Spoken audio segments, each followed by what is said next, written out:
तो हमने पिछले लेक्चर में प्रश्नावली 5.1 कंप्लीट कर ली थी। उसके अंदर हमने पढ़ा था सांत्यता के बारे में। किसके बारे में? सांत्यता के बारे में। ठीक है ना, इंग्लिश में हम उसको बोलते हैं कंटिन्यूटी। इसके बारे में पढ़ा था। कंटिन्यूटी मतलब कि भाई कोई भी फंक्शन है वो कंटिन्यूस है या नहीं है, लगातार चल रहा है कि नहीं चल रहा, वो कैसे पता करते हैं वो हमने सीखा था। उसके लिए हमने फॉर्मूला यूज किया था लेफ्ट हैंड लिमिट बराबर राइट हैंड लिमिट बराबर उस पॉइंट पर फंक्शन की वैल्यू का। अगर ये तीनों वैल्यू सेम आ रही हैं तो इसका मतलब ये होता है कि वो जो फंक्शन है वो उस पॉइंट पर कंटिन्यूस है। वो जो फंक्शन है वो उस पॉइंट पर कंटिन्यूस है। ये हम तब क्या पाते थे जब इन तीनों की वैल्यू बराबर आती थी। ये बात मैंने आपको समझा दी थी। ठीक है, अब बात करते हैं हम अगले टॉपिक की, जो कि हमारा अवकलनीयता। अवकलनीयता जिसको इंग्लिश में बोलते हैं डिफरेंशियबिलिटी। ठीक है, अब इसको समझने से पहले आपको समझना पड़ेगा अवकलज के बारे में। दोनों में कुछ ज़्यादा डिफरेंस नहीं है, एक ही चीज़ है ना। बस आपको अवकलज के बारे में समझना है भैया। अवकलज क्या होता है? अवकलज होता है डेरिवेटिव।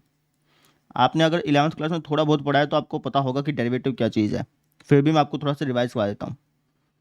डेरिवेटिव का मतलब क्या होता है? डेरिवेटिव का मतलब होता है, यहाँ पे लिख देता हूँ, डेरिवेटिव का मतलब होता है change in Y, change in Y, Y लिख लो या फिर फंक्शन लिख लो, आपकी मर्जी है। ठीक है, अपॉन में चेंज इन एक्स, ये डेरिवेटिव का मतलब है। ठीक है भाई, वाई में जो हल्का सा चेंज हुआ और एक्स में जो हल्का सा चेंज हुआ, उनका जो अनुपात है उसको अपन अवकलज बोलते हैं। इसको एक एग्जांपल से समझाता हूं, वैसे समझ में नहीं आएगा तुमको। जैसे मान लो कि तुम्हें एक फंक्शन दे दिया, लेट्स से कि एफ ऑफ एक्स बराबर एक्स स्क्वायर। ठीक है, और तुमसे कह दिया कि इस फंक्शन का डेरिवेटिव बताओ, अवकलज बताओ। तो डेरिवेटिव का मतलब क्या होता है? डेरिवेटिव का मतलब होता है कि वाई में जो चेंज हुआ, एक्स और एक्स में जो चेंज हुआ, उनको भाग करना अवकलज कहलाता है। ठीक है, अब कहेंगे सर यहाँ पे तो वाई है ही नहीं कहीं पे। वाई बेसिकली इसी एफ ऑफ एक्स को बोला जाता है। यहाँ पे मैंने बोला था ना कि चेंज इन वाई लिख लो या फिर चेंज इन फंक्शन लिख लो, एक ही बात है। तो ये जो एफ ऑफ एक्स है इसकी जगह काम करता हूँ वाई लिख देता हूँ। ठीक है ना, समझ रहे हैं? वाई और एफ ऑफ एक्स एक ही चीज़ है भाई, अलग अलग नहीं है। हम जनरली एफ ऑफ एक्स को ही वाई बोलते हैं। तो डेरिवेटिव का मतलब क्या है कि वाई में जो चेंज हुआ और एक्स में जो चेंज हुआ, उन दोनों का जो अनुपात है उसको अपन क्या बोलते हैं? डेरिवेटिव बोलते हैं। अब y यहां पर लिखा हुआ है, y में मैं हल्का सा कुछ चीज जोड़ देता हूं। लेट्स से कि मैंने y में लेट्स से कि dy जोड़ दिया। dy क्या है? dy बहुत ही छोटी सी संख्या है, जीरो के बिल्कुल पास वाली संख्या पे, ऐसे समझ लो। तो मैंने y में हल्का सा कुछ जोड़ दिया। ठीक है, अब ऐसे ही मैं इस फंक्शन में, ऐसे ही अब मैं इस x में कुछ हल्का सा जोड़ देता हूं। यहाँ पे x का स्क्वायर लिखा है ना, तो एक काम करता हूं, यहाँ पे लिख देता हूं x प्लस में dx का होल स्क्वायर। ठीक है, अब इसको सोल्व करते हैं। सोल्व करिए, ये जाएगा y प्लस डी वाई बराबर ए प्लस बी का होल स्क्वायर क्या होता है? ए स्क्वायर प्लस में डी एक्स का होल स्क्वायर प्लस में 2ab। ठीक है, इसको और सोल्व करते हैं। ये हो जाएगा y प्लस डी वाई बराबर एक्स स्क्वायर प्लस में, अब मेरी बात ध्यान से समझिए, डी एक्स का मतलब क्या होता है कि बहुत छोटी सी रकम, मतलब 0.0000001, ऐसे समझ लो। अब अगर आप इसका होल स्क्वायर कर देंगे, समझ रहे, तो और छोटी हो जाएगी। समझ रहे हो भाई? लेट्स से कि 1/2 है। 1/2 क्या होता है? 1/2 होता है अपना 0.5। अगर मैं इसका स्क्वायर कर दूंगा तो क्या आता है? आपका आंसर 1/4 आता है। तो आप ध्यान से देखिए, अगर आप छोटी सी संख्या का स्क्वायर कर देते हैं ना तो और छोटा हो जाता है। समझ रहे हैं मेरी बात को? अगर कोई छोटी संख्या उसका स्क्वायर कर देंगे ना, और छोटा हो जाएगा। हमें लगता है कि यार किसी भी संख्या का स्क्वायर करेंगे तो हमेशा बड़ा बनता है, नहीं, छोटी संख्या का स्क्वायर करोगे ना तो और छोटा हो जाता है। तो सेम चीज यहाँ पे dx बहुत छोटी संख्या है, उसका आपने अगर स्क्वायर कर दिया तो और छोटी संख्या बन जाएगी। और छोटी मतलब कि बिल्कुल बिल्कुल जीरो ही बन जाएगी अल्टीमेटली। ठीक है ना, अगर आप इसका और स्क्वायर कर देंगे तो बिल्कुल जीरो के, मतलब हद से ज्यादा जीरो के पास हो जाएगी। समझ रहे हो?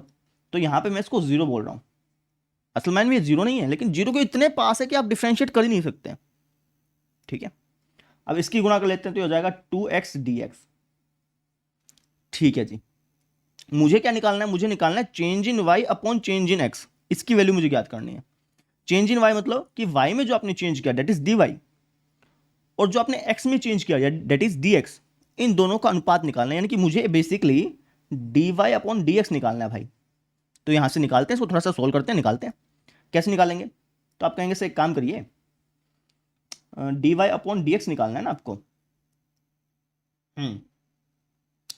तो हमें क्या रखा है कि y जो है वो एक्स स्क्वायर के बराबर है। तो एक काम करते हैं, इस y को मैं एक्स स्क्वायर लिख सकता हूँ, क्योंकि भाई y जो है वो एक्स स्क्वायर के ही बराबर है। तो मैंने क्या किया, मैंने इस y को एक्स स्क्वायर लिख दिया भाई, कोई दिक्कत तो है नहीं।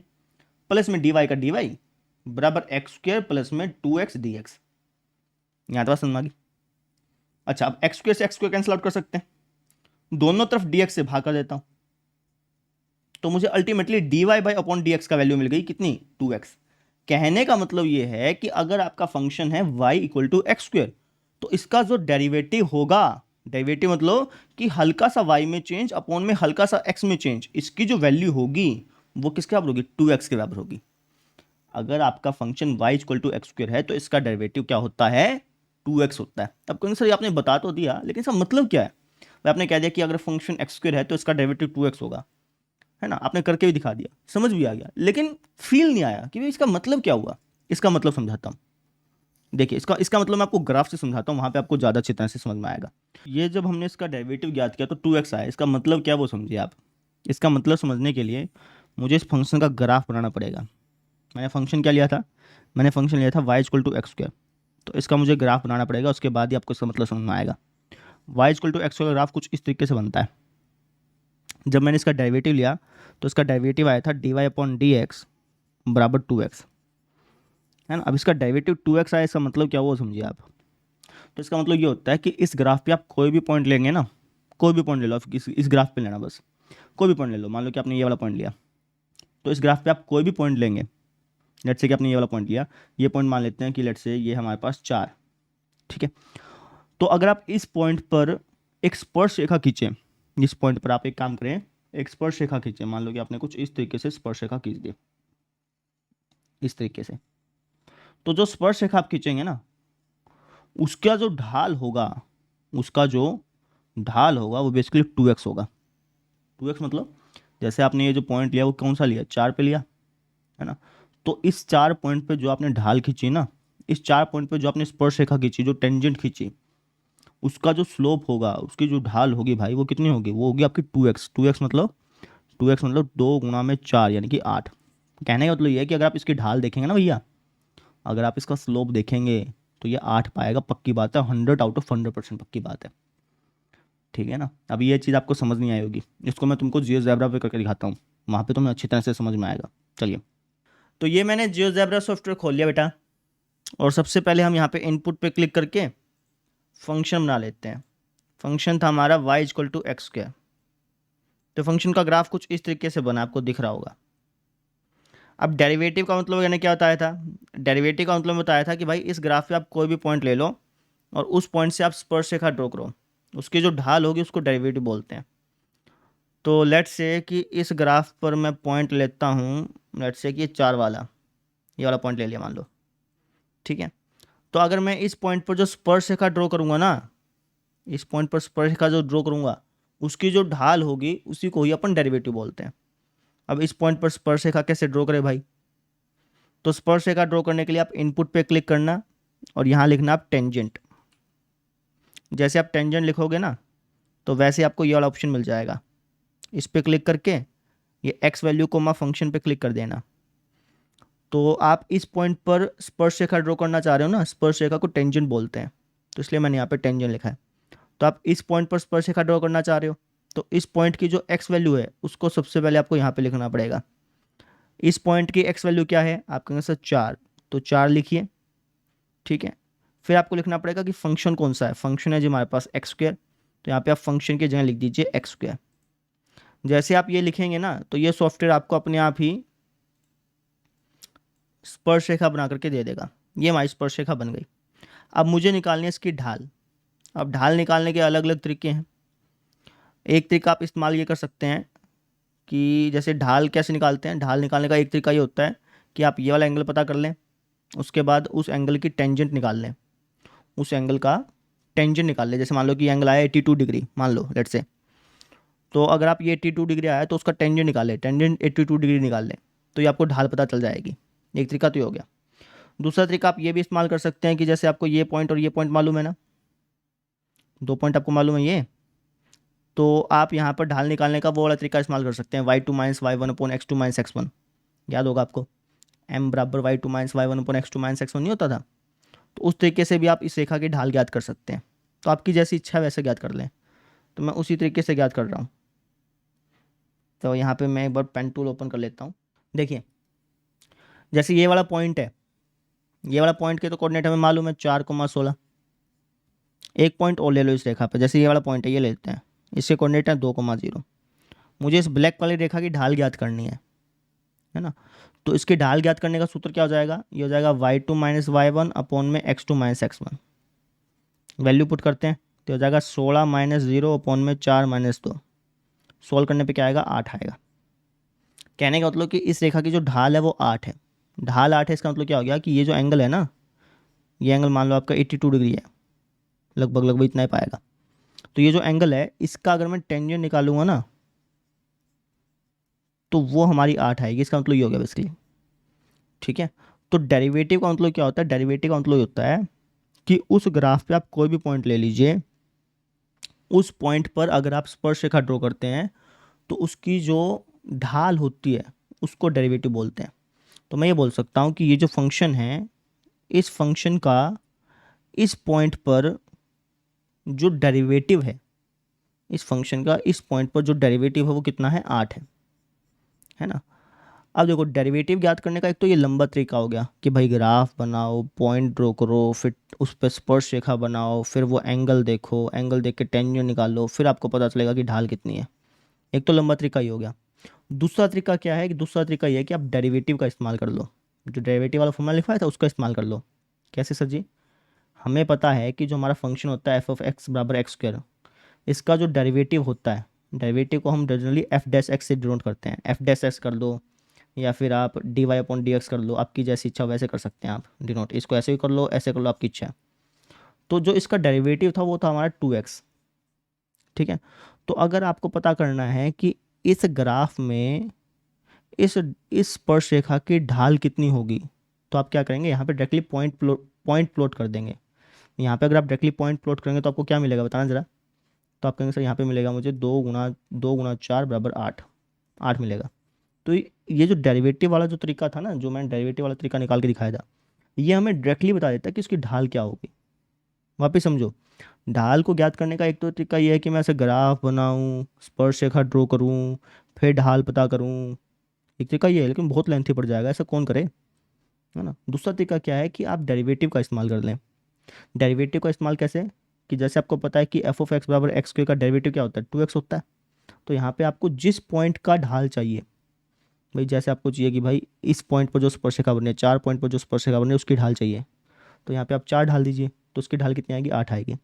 मान लो कि आप कहेंगे सर नहीं, मुझे तो है ना इस पॉइंट की ढाल चाहिए, -2 पॉइंट की, तो एक्स की जगह -2 ढाल दो, ढाल कितनी आ जाएगी, -4 आ जाएगी, है ना। आप चाहें तो बना के भी देख सकते हैं। अगर मैं इस -2 पॉइंट पर ढाल बनाऊंगा ना, तो पक्की बात है, -2 पॉइंट पर जो स्पर्शिका बनाऊंगा ना उसकी जो ढाल होगी वो पक्की बात है -4 ही होगी, 100% पक्की बात है। आपको दिखा भी दूंगा ये चीज़, दिखाऊं। तो उसके लिए मुझे, जैसे -2 पॉइंट पर जो ढाल है वो है हमारे पास -4, मैं आपको दिखाता भी, उसका प्रूफ भी दिखाता हूँ। तो उसके लिए मुझे इस पॉइंट पर स्पर्शिका बनानी पड़ेगी।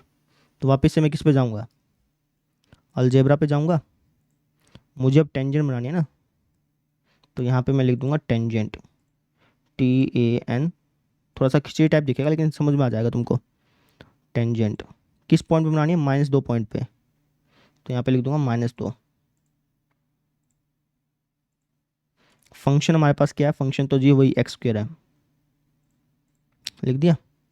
अच्छा जी, तो देखिए आप ये, हाँ देखिए, देखिए इसने ये टेंजेंट बना दी ब्लैक वाली, आपको दिख रहा होगा। इसका कलर चेंज कर देता हूँ,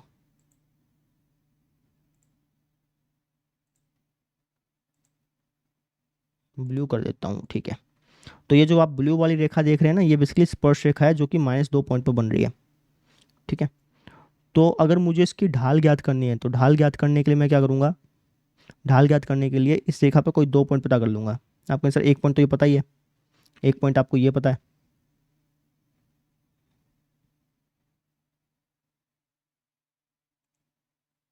अब मुझे इसकी ढाल पता करनी है ना। अब ढाल पता करने के लिए एक तरीका तो ये है कि भाई मैं 2 पॉइंट पता कर लूँ, एक ये पॉइंट हो गया और एक ये पॉइंट। क्या पता कर सकता हूँ? आप कौन सा बिल्कुल पता कर सकते हैं।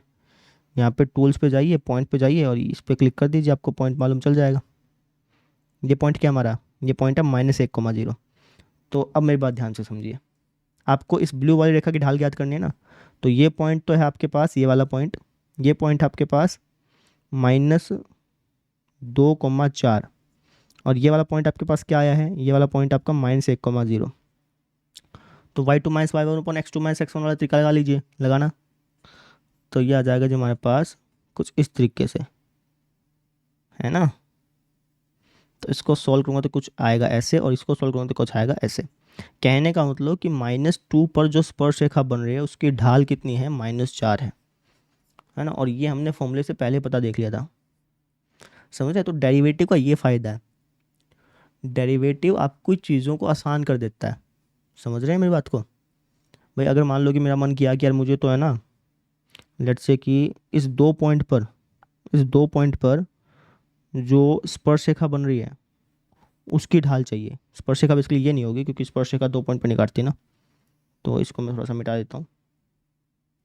मान लो कि मेरा मन किया कि भाई मुझे इस 2 पॉइंट पर जो स्पर्श रेखा बन रही है, स्पर्श रेखा कुछ ऐसी बनेगी, रफली बना रहा हूँ मैं, तो सॉफ्टवेयर आपको अच्छी तरह बना के देगा। जो स्पर्श रेखा बनी है उसकी ढाल चाहिए।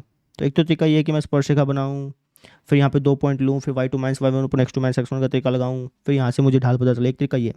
दूसरा तरीका क्या है कि मैं डायरेक्टली जो फॉर्मूला है ना, इसका डेरिवेटिव क्या होता है, 2x होता है, डायरेक्टली जो फॉर्मूला है उसके अंदर x की वैल्यू क्या पुट कर दूँ, x की वैल्यू पुट कर दूँ मैं 2।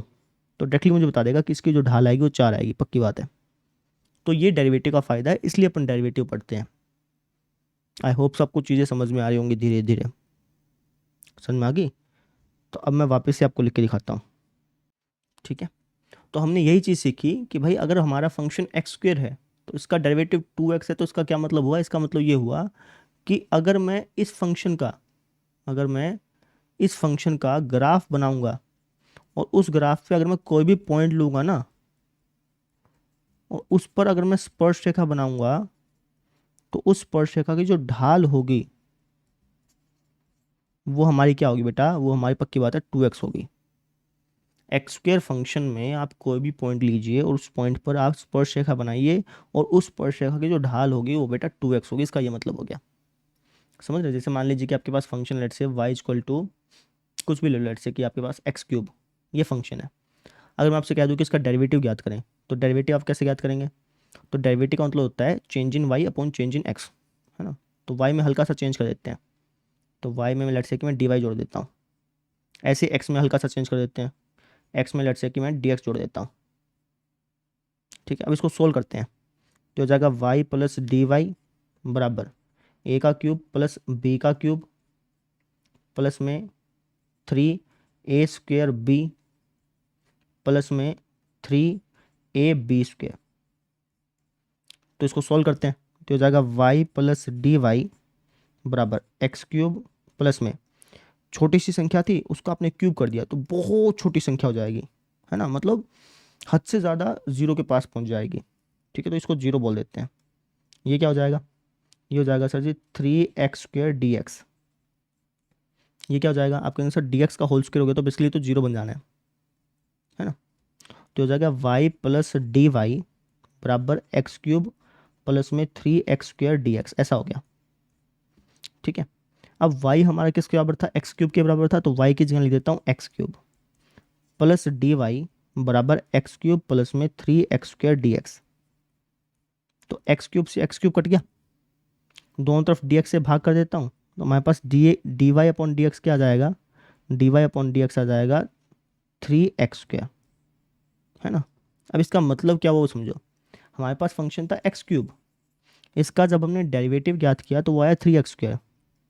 तो इसका मतलब क्या हुआ कि अगर मैं x³ का ग्राफ बनाऊंगा और उस ग्राफ में अगर मैं कोई भी पॉइंट लूँगा, x³ का ग्राफ बना कर कोई भी पॉइंट लूँगा तो उस पॉइंट पर जो स्पर्श रेखा होगी ना उसकी जो ढाल होगी वो पक्की बात है 3x³ पानी है, 100% पक्की बात है।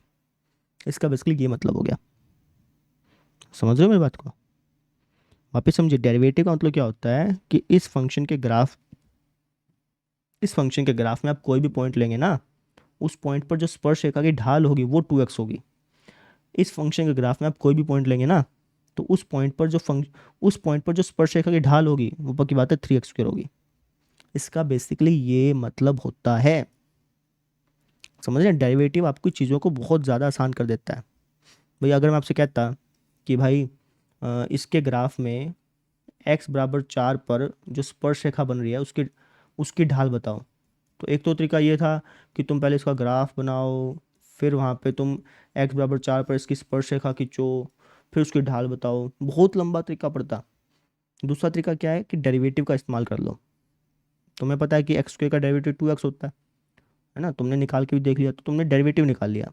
डेरिवेटिव का फ़ायदा क्या हो गया कि भैया डेरिवेटिव का मतलब क्या होता है, डेरिवेटिव का मतलब होता है कि इस फंक्शन के ग्राफ में अगर मैं कोई भी पॉइंट लूँगा, चाहे कोई भी पॉइंट ले लो, 4 ले लो, 5 ले लो, कोई भी पॉइंट लूँगा, तो उस पॉइंट पर जो स्पर्शरेखा की ढाल होगी ना वो पक्की बात है 2x बनेगी। जैसे मान लो कि मैं 4 पर स्पर्शरेखा की ढाल देखनी है, तो मैं यहाँ पे 4 ढाल दूंगा, 4 ढालूंगा तो क्या आ जाएगा, 8 आ जाएगा। कहने का मतलब कि ये जो फंक्शन है, ये फंक्शन x बराबर 4 पर जो स्पर्शरेखा की ढाल होगी ना, इस फंक्शन की x बराबर 4 पर जो स्पर्शरेखा की ढाल होगी वो कितनी होगी, 8 होगी। समझो, इसका ये मतलब होता है। बहुत गहराई से समझाया मैंने तुमको ये चीज़, तो इस तरीके से मैंने आपको ये चीज़ समझा दी। आई होप्स आपको डेरिवेटिव का मतलब समझ में आ चुका होगा। ठीक है, अब आपके मन में सवाल होगा कि अगर मान लो कि सर मुझे कोई function they they, let's say कि y बराबर x की पावर 4, ये फंक्शन दे दिया और मुझसे कह दिया कि भाई इसका डेरिवेटिव बताओ, तो क्या मुझे बार बार इसको ऐसा करना पड़ेगा कि भाई y प्लस डी वाई बराबर x प्लस डी एक्स, है ना, इसको सोल्व करो और फिर वहाँ से dy बाई डी एक्स निकालो, क्या मुझे बार बार ऐसा करना पड़ेगा? तो मैं कहूँगा भैया नहीं, ऐसा आपको बार बार करने की ज़रूरत नहीं है। क्यों सर जी? क्योंकि कुछ रूल्स होते हैं, कुछ नियम होते हैं डेरिवेटिव के, जिससे कि आपको ऐसा बार बार करने की जरूरत नहीं पड़ेगी। आप तुरंत बता देंगे कि भाई इसका डेरिवेटिव ये होगा, जैसे मैंने तुरंत लिख दिया ना, x की पावर 4 का डेरिवेटिव ये होता है, 100% पक्की बात है। x की पावर 5 का डेरिवेटिव ये होता है। तो कुछ रूल्स होते हैं डेरिवेटिव निकालने के, वो मैं आपको अगले लेक्चर में बताऊंगा, जिससे कि आपको ये लंबा प्रोसेस नहीं करना पड़ेगा डेरिवेटिव निकालने के लिए। आप तुरंत बता देंगे कि भाई इसका डेरिवेटिव क्या होगा, इसका डेरिवेटिव क्या होगा, तुरंत बता देंगे। ना आपको ग्राफ बनाने की जरूरत, ना कुछ करने की जरूरत। आपको मैं एक रूल बता दूंगा, उससे आप तुरंत बता देंगे कि भाई इस फंक्शन का डेरिवेटिव क्या होना है।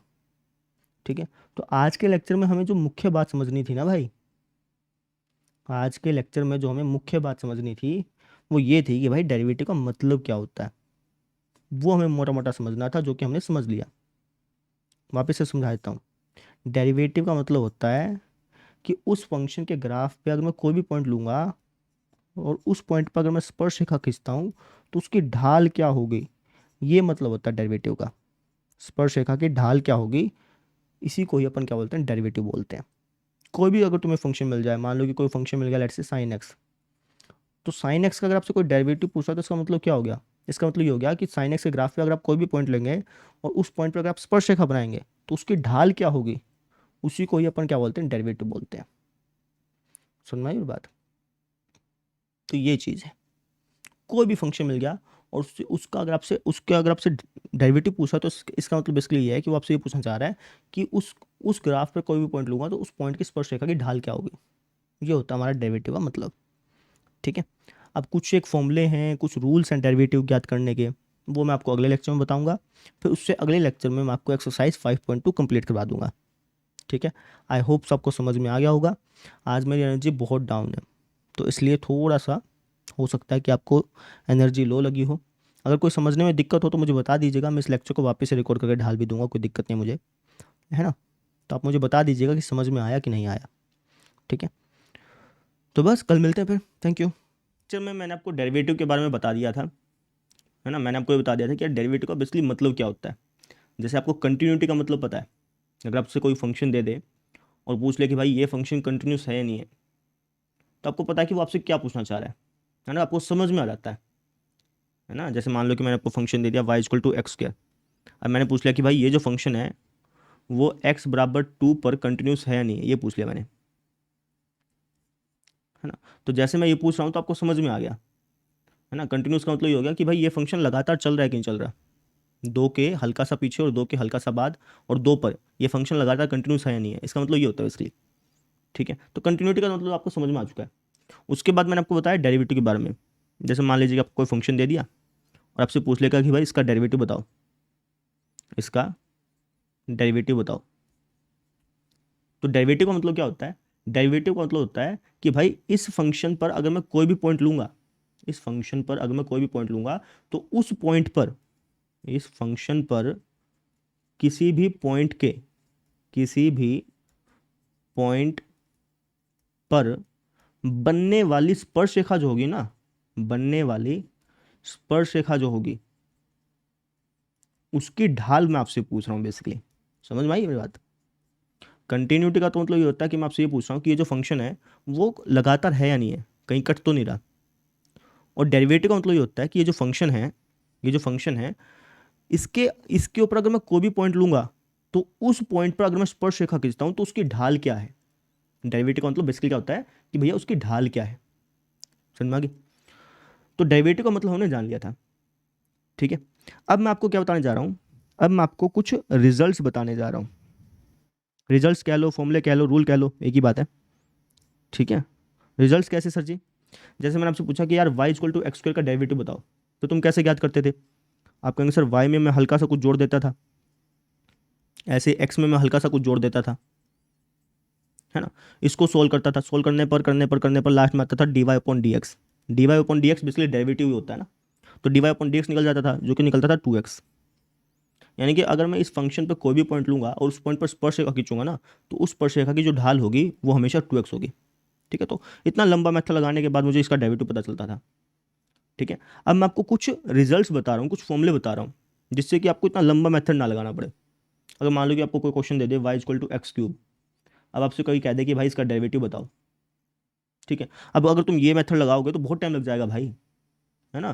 तो अब मैं आपको कुछ ट्रिक्स बता रहा हूँ, कुछ फॉर्मूले बता रहा हूँ, जिससे कि आपको इतना लंबा मेथड यूज नहीं करना पड़ेगा। आप डायरेक्टली फंक्शन को देख करके उसका डेरिवेटिव बता पाएंगे। आप कैसे बताइए, है ना, हमारे लिए तो अच्छी बात है। भाई इतना टाइम कौन लगाएगा डेरिवेटिव निकालने में, फटाफट निकाल लेंगे। ट्रिक्स बता रहा हूँ आपको मैं।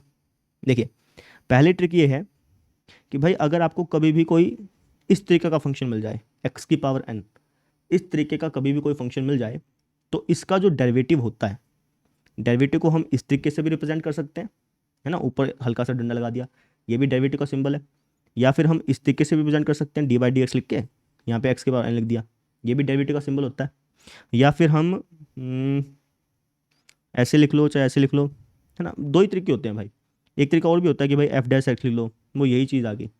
ठीक है, तो अगर मान लो कि आपको कोई फंक्शन दे दिया कुछ इस तरीके से एक्स की पावर एन, और इसका आपसे डेरिवेटिव पूछ लिया, इसका आपसे क्या पूछ लिया, डेरिवेटिव, तो इसका डेरिवेटिव होता है पावर डाउन और वन लेस। समझ रहे हैं? एक्स की पावर एन का अगर आपसे कोई डेरिवेटिव पूछेगा तो इसका डेरिवेटिव हमेशा क्या होगा, इसका डेरिवेटिव होगा पावर डाउन, जो पावर है उसको तो नीचे ले आओ, उसको नीचे ले आओ और एक कम कर दो, पावर डाउन वन लेस, इसको क्या बोलते हैं, पावर डाउन वन लेस। हमें ऐसे ही याद करवाते थे हमारे टीचर। ठीक है, आप कहीं से एग्जाम्पल से समझाइए तो समझ नहीं आएगा, समझाता हूँ। जैसे मान लो कि आपको फंक्शन दे दिया y equal to X square, आपसे पूछ लिया कि भाई इसका डेरिवेटिव बताओ, तो लंबा तरीका थोड़ी लगाएंगे अपन, अपन ये वाली ट्रिक लगाएंगे। आप देखिए यहाँ पे एक्स स्क्वायर जो है वो इस जैसा ही तो है, और इसका आपसे क्या पूछा, डेरिवेटिव पूछा है, डेरिवेटिव पूछा है ना। तो एक्स स्क्वायर का डेरिवेटिव क्या होगा, आप कहेंगे सर इसका डेरिवेटिव हो जाएगा हमारे पास क्या, पावर डाउन, पावर तो नीचे ले आओ और एक कम कर दो, दो में से एक गया एक, यानी कि इसका डेरिवेटिव हो जाएगा हमारे पास 2x। तुरंत बता दिया, समझ में आ गई? वो लंबी प्रोसेस नहीं करनी पड़ी कि भाई y में हल्का सा जोड़ दो, x में हल्का सा जोड़ दो, ये लंबा जो तरीका था ये हमने अप्लाई नहीं करना पड़ा, हमने तुरंत बता दिया कि भाई इसका डेरिवेटिव ये होना है। ठीक है ना, तो मैं ऐसी ट्रिक आपको बताने जा रहा हूँ। जैसे एक ट्रिक तो ये बता दी, है ना, पावर डाउन वन लेस वाली। ठीक है, अब दूसरी ट्रिक देखो। दूसरी ट्रिक है आपकी कि कभी भी आपको x का डेरिवेटिव पूछ ले, x का डेरिवेटिव वो हमेशा वन होगा, x का डेरिवेटिव हमेशा क्या होगा, वन। अब कहेंगे सर ऐसा क्यों, खुद निकाल सकते हो भाई, ये फंक्शन है y इक्वल टू एक्स, इसका डेरिवेटिव निकालना जो लंबा तरीका बताया था उससे निकाल के देख लो, वो नहीं आएगा। कैसे? लंबा तरीका क्या था कि y में हल्का सा कुछ जोड़ दो, x में हल्का सा कुछ जोड़ दो, है ना। अब इसको सोल्व कर लो, कैसे सोल्व करोगे, y किसके बराबर है, x के बराबर, तो y किस जगह लिख सकता हूँ, x प्लस हल्का सा y, डी हल्का सा y कह लो या फिर डी वाई कह लो, डी वाई कह देते हैं यहाँ पे, प्लस में डी एक्स, ऐसा हो गया, x से x कैंसिल आउट हो गया, दोनों तरफ डी एक्स से भाग कर देता हूँ, तो आप यहाँ पे देख सकते हैं कि इसका डेरिवेटिव वन ही होता है। कहने का मतलब कि इसका जब मैं ग्राफ बनाऊंगा, उस ग्राफ पे अगर मैं कोई भी पॉइंट लूंगा ना, तो उस पॉइंट पर जब मैं स्पर्श रेखा खींचूंगा तो उसकी ढाल हमेशा बनी पाएगी, हमेशा 100% पक्की बात है ना। आपको मैं दिखा भी देता हूँ। y=x का अगर आप ग्राफ खींचेंगे ना तो वो कुछ इस तरीके का बनेगा।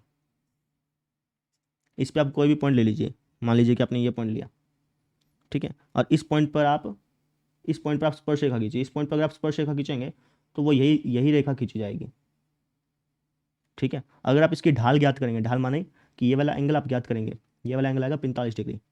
ढाल का मतलब क्या होता है कि इस एंगल पर टेंजेंट निकाल लो, यानी कि टेंजेंट 45 कितना होता है 1, समझ रहे हैं। तो मैं आपको दोनों तरीके से बता दिया, तो इसलिए आप हमेशा ध्यान रखिएगा कि x का डेरिवेटिव 1 होता है।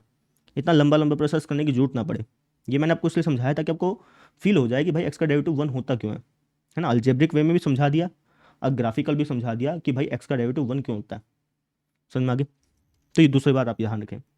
तीसरी बात देखो, जैसे मान लो कि आपको कोई कांस्टेंट मिल गया, अचर पद मिल गया, जैसे मान लो कि लेट से कोई भी संख्या ले ले, मान लो कि 3 मिल गया तुमको और 3 का तुमसे डेरिवेटिव पूछ लिया, तो ये हमेशा 0 होगा।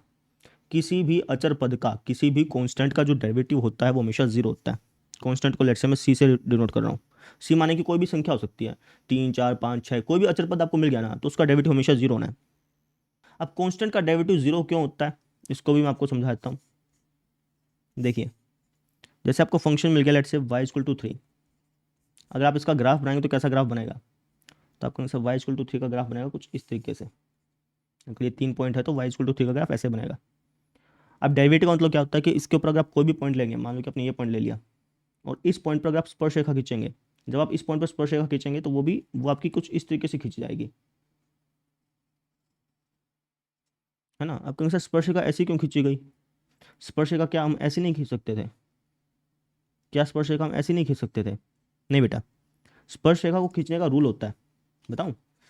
देखो, अगर आपको स्पर्श रेखा खींचनी है ना, मान लो कि इस पॉइंट पर आपको स्पर्श रेखा खींचनी है, तो स्पर्श रेखा कैसे खींची जाती है, इस पॉइंट से हल्का सा आगे, बिल्कुल हल्का सा आगे एक और पॉइंट ले लो। जैसे इस पॉइंट पर आपको स्पर्श रेखा खींचनी है ना, तो इस पॉइंट से हल्का सा, बिल्कुल हल्का सा आगे लेना, बिल्कुल हल्का सा। जैसे मान लो कि ये पॉइंट ले लिया, एक पॉइंट ले लो। अब इन दोनों पॉइंट्स को मिलाओगे ना तो वो असल मायने में स्पर्श रेखा होती है। आप अपनी मर्जी से ये नहीं बोल सकते कि भैया ये स्पर्श रेखा, नहीं ये स्पर्श रेखा नहीं है, ना ही ये स्पर्श रेखा। स्पर्श रेखा अगर आपको किसी पॉइंट पर स्पर्श रेखा खींचनी है ना तो उसका एक रूल होता है। आप अपनी मर्जी से ऐसी स्पर्श रेखा, ऐसी स्पर्श रेखा, ऐसी स्पर्श रेखा नहीं कर सकते। कभी आप कहोगे यार मैं तो अपनी मर्जी से ऐसी स्पर्श रेखा, नहीं नहीं नहीं नहीं, स्पर्श रेखा यूनिक होती है भैया। किसी पॉइंट पर अगर आप स्पर्श रेखा खींचना है ना वो यूनिक होगी। तो अगर आपको स्पर्श रेखा खींचना है ना किसी पॉइंट पर, आपको कंफ्यूजन हो रही है कि भाई इसकी स्पर्श रेखा कैसे बनेगी, तो आप एक काम करना, उस पॉइंट से हल्का सा ऊपर एक पॉइंट ले लेना। जैसे हमने यहाँ पे लिया, हल्का सा लेना, कभी तुम ज़्यादा ले लो, हल्का सा लेना, बिल्कुल नाम मात्र का, मतलब हद से ज़्यादा नाम मात्र का, ठीक है ना। इनके बीच में जो गैप है वो बिल्कुल शून्य जैसा होना चाहिए, ठीक है। अब इन दोनों पॉइंट्स को अगर आप मिलाओगे ना तो यही रेखा बनेगी और इसी को ही अपन स्पर्श रेखा बोलते हैं। आप हल्का सा पीछे भी पॉइंट ले सकते हो, ठीक है। तो ये आपकी स्पर्श रेखा है। आप अपनी मर्जी से ऐसे मत बना देना, ऐसे मत बना देना, ठीक है। तो अब मुझे बताओ कि डेरिवेटिव का मतलब क्या होता है। डेरिवेटिव का मतलब होता है कि इस रेखा पर, ये जो रेड रेखा है, इस पर अगर मैं कोई भी पॉइंट लूंगा तो उस पर अगर मैं स्पर्श रेखा ड्रॉ करता हूँ तो उसकी जो ढाल होती है उसको अपन डेरिवेटिव बोलते हैं। अब इसकी ढाल क्या है ग्रीन वाली लाइन की, तो आप कहेंगे सर ढाल माने कि ये जो रेखा ग्रीन वाली रेखा वो एक्स एक्स के साथ कितना एंगल बना रही है, आप कहेंगे सर 0 डिग्री का, यानी कि टेंजेंट 0 डिग्री। टेंजेंट 0 डिग्री पे क्या होता है, 0 होता है। तो इसलिए मैं आपसे कह रहा हूँ कि किसी भी कांस्टेंट का डेरिवेटिव हमेशा 0 होगा। कोई भी कांस्टेंट ले लीजिए, उसका डेरिवेटिव हमेशा 0 ही होना है। समझ में आ गई बात, क्लियर है। चौथी बात देखो, ऐसी आप याद रखिएगा कि जो log x होता है ना उसका डेरिवेटिव हमेशा 1/x होता है।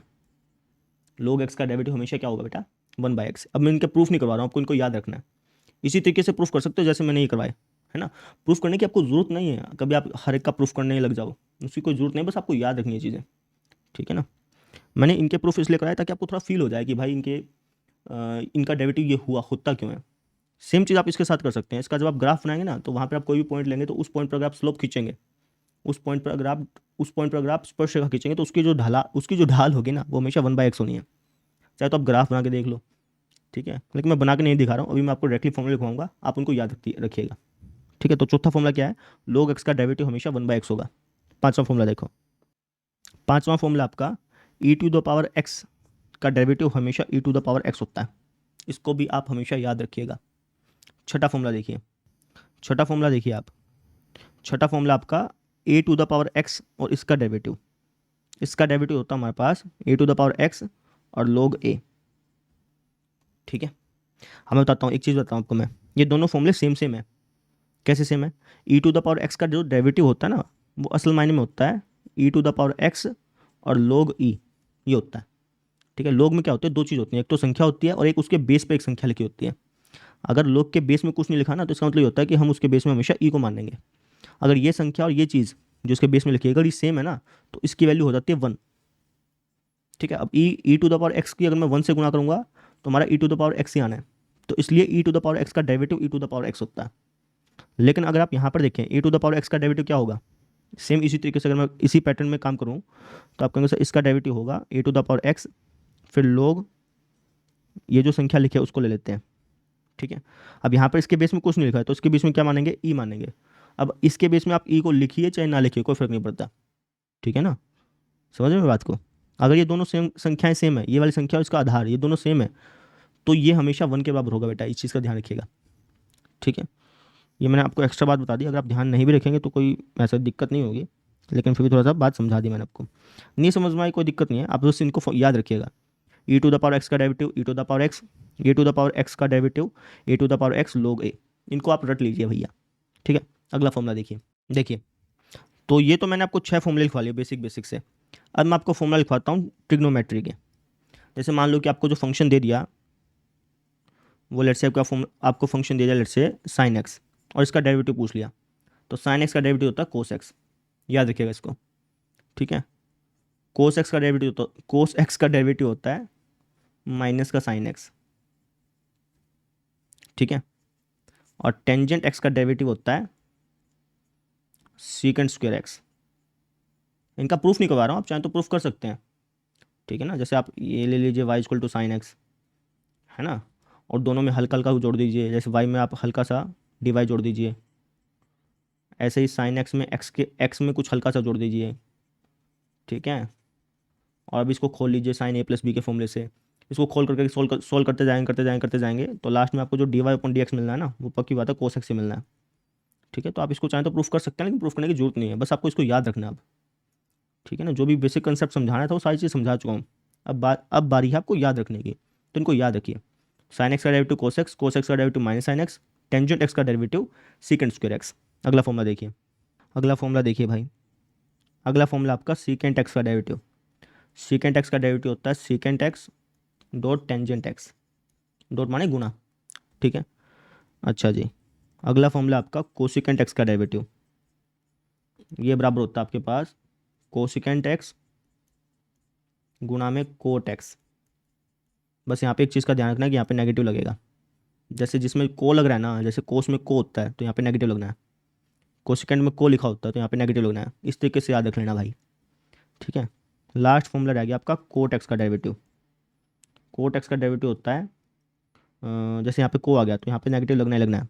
ठीक है, तो कोट एक्स का डेरिवेटिव होता है कोसिकेंट एक्स का होल स्क्वायर। ठीक है, तो इनको आपको याद रखना पड़ेगा। ठीक है, रट लीजिए इनको, बार बार यूज़ होंगे। 12 फॉर्मूले हो गए, अब 13वां फॉर्मूला देखो। 13वां बेसिकली फॉर्मूला नहीं है, एक रूल है। जैसे मान लो कि आपको कोई दो फंक्शन मिल गए, लेट से कि आपको कोई फंक्शन मिल गया लेट से कुछ इस तरीके से sine X dot cos X, और आपसे कह दिया कि भाई D Y upon D X बताओ, डेरिवेटिव बताओ इसका। ठीक है, डेरिवेटिव भी बोल सकता है और ये भी बोल सकता है कि भाई इसका विद रिस्पेक्ट टू एक्स में डेरिवेटिव बताओ, दोनों बातें सेम है। ठीक है, तो अगर आपको ये फंक्शन दे दिया उसका डेरिवेटिव पूछ लिया, तो आप ऐसे मत कर दीजिएगा कि भैया साइन एक्स का डेरिवेटिव होता है कोस एक्स और कोस एक्स का डेरिवेटिव होता है माइनस साइन एक्स, ऐसे मत कर देना, गलत हो जाएगा, ये गलत हो जाएगा भाई। समझ रहे हैं? अगर कोई दो फंक्शन गुणा में है, और आपसे उस फंक्शन का डेरिवेटिव पूछ ले तो आप अलग अलग करके मत निकाल देना, ऐसे गलत हो जाएगा। हाँ, अगर कोई दो फंक्शन जोड़ में है, प्लस में है, तब ऐसे कर सकते हो। मान लो कि आपको ये फंक्शन मिल गया Y equal to sine X plus cos X, तो इसका डेरिवेटिव सिंपल है कि भाई तुम इसका डेरिवेटिव निकाल लो, फिर तुम इसका डेरिवेटिव निकाल लो, है ना, और ये आपका आंसर आ गया। ये ठीक है, कोई दिक्कत नहीं है। अगर कोई दो फंक्शन जोड़ में है या फिर दो फंक्शन कोई घटा में है, मान लो कि आपको फंक्शन दे दिया sine x minus cos X और इसका आपसे डेरिवेटिव पूछ लिया, तो इसमें भी आप सेम चीज़ कर सकते हो कि भाई इसका डेरिवेटिव निकाल लो, फिर इसका डेरिवेटिव निकाल लो, है ना, सोल्व कर लो, ये आपका आंसर आ गया, बिल्कुल ठीक है, कोई दिक्कत नहीं इसमें। समझ रहे हैं, अगर कोई दो फंक्शन प्लस में है तो आप अलग अलग करके डेरिवेटिव निकालो, कोई दिक्कत नहीं। माइनस में है, अलग अलग करके डेरिवेटिव निकालो, कोई दिक्कत नहीं। लेकिन गुणा में है तो गुणा में तुम ये नहीं कर सकते कि भाई अलग अलग करके डेरिवेटिव निकाल लिया, नहीं, ऐसे नहीं कर सकते। तो क्या करना है सर जी, बताता हूँ। अगर कोई दो फंक्शन गुणा में है, अगर कोई दो फंक्शन गुणा में है, जैसे यहाँ पे हो रहा है, ये दो फंक्शन गुणा में है, तो अगर कोई दो फंक्शन गुणा में है उसका डेरिवेटिव आपसे पूछ ले, तो आपको क्या करना है, पहले वाले का डेरिवेटिव, ध्यान से सुनना, पहले वाले का डेरिवेटिव, साइन एक्स का डेरिवेटिव क्या होता है, यहाँ पे लिख देता हूँ, पहले वाले का डेरिवेटिव दूसरा सेम, दूसरा सेम, प्लस में दूसरे वाले का डेरिवेटिव पहला सेम।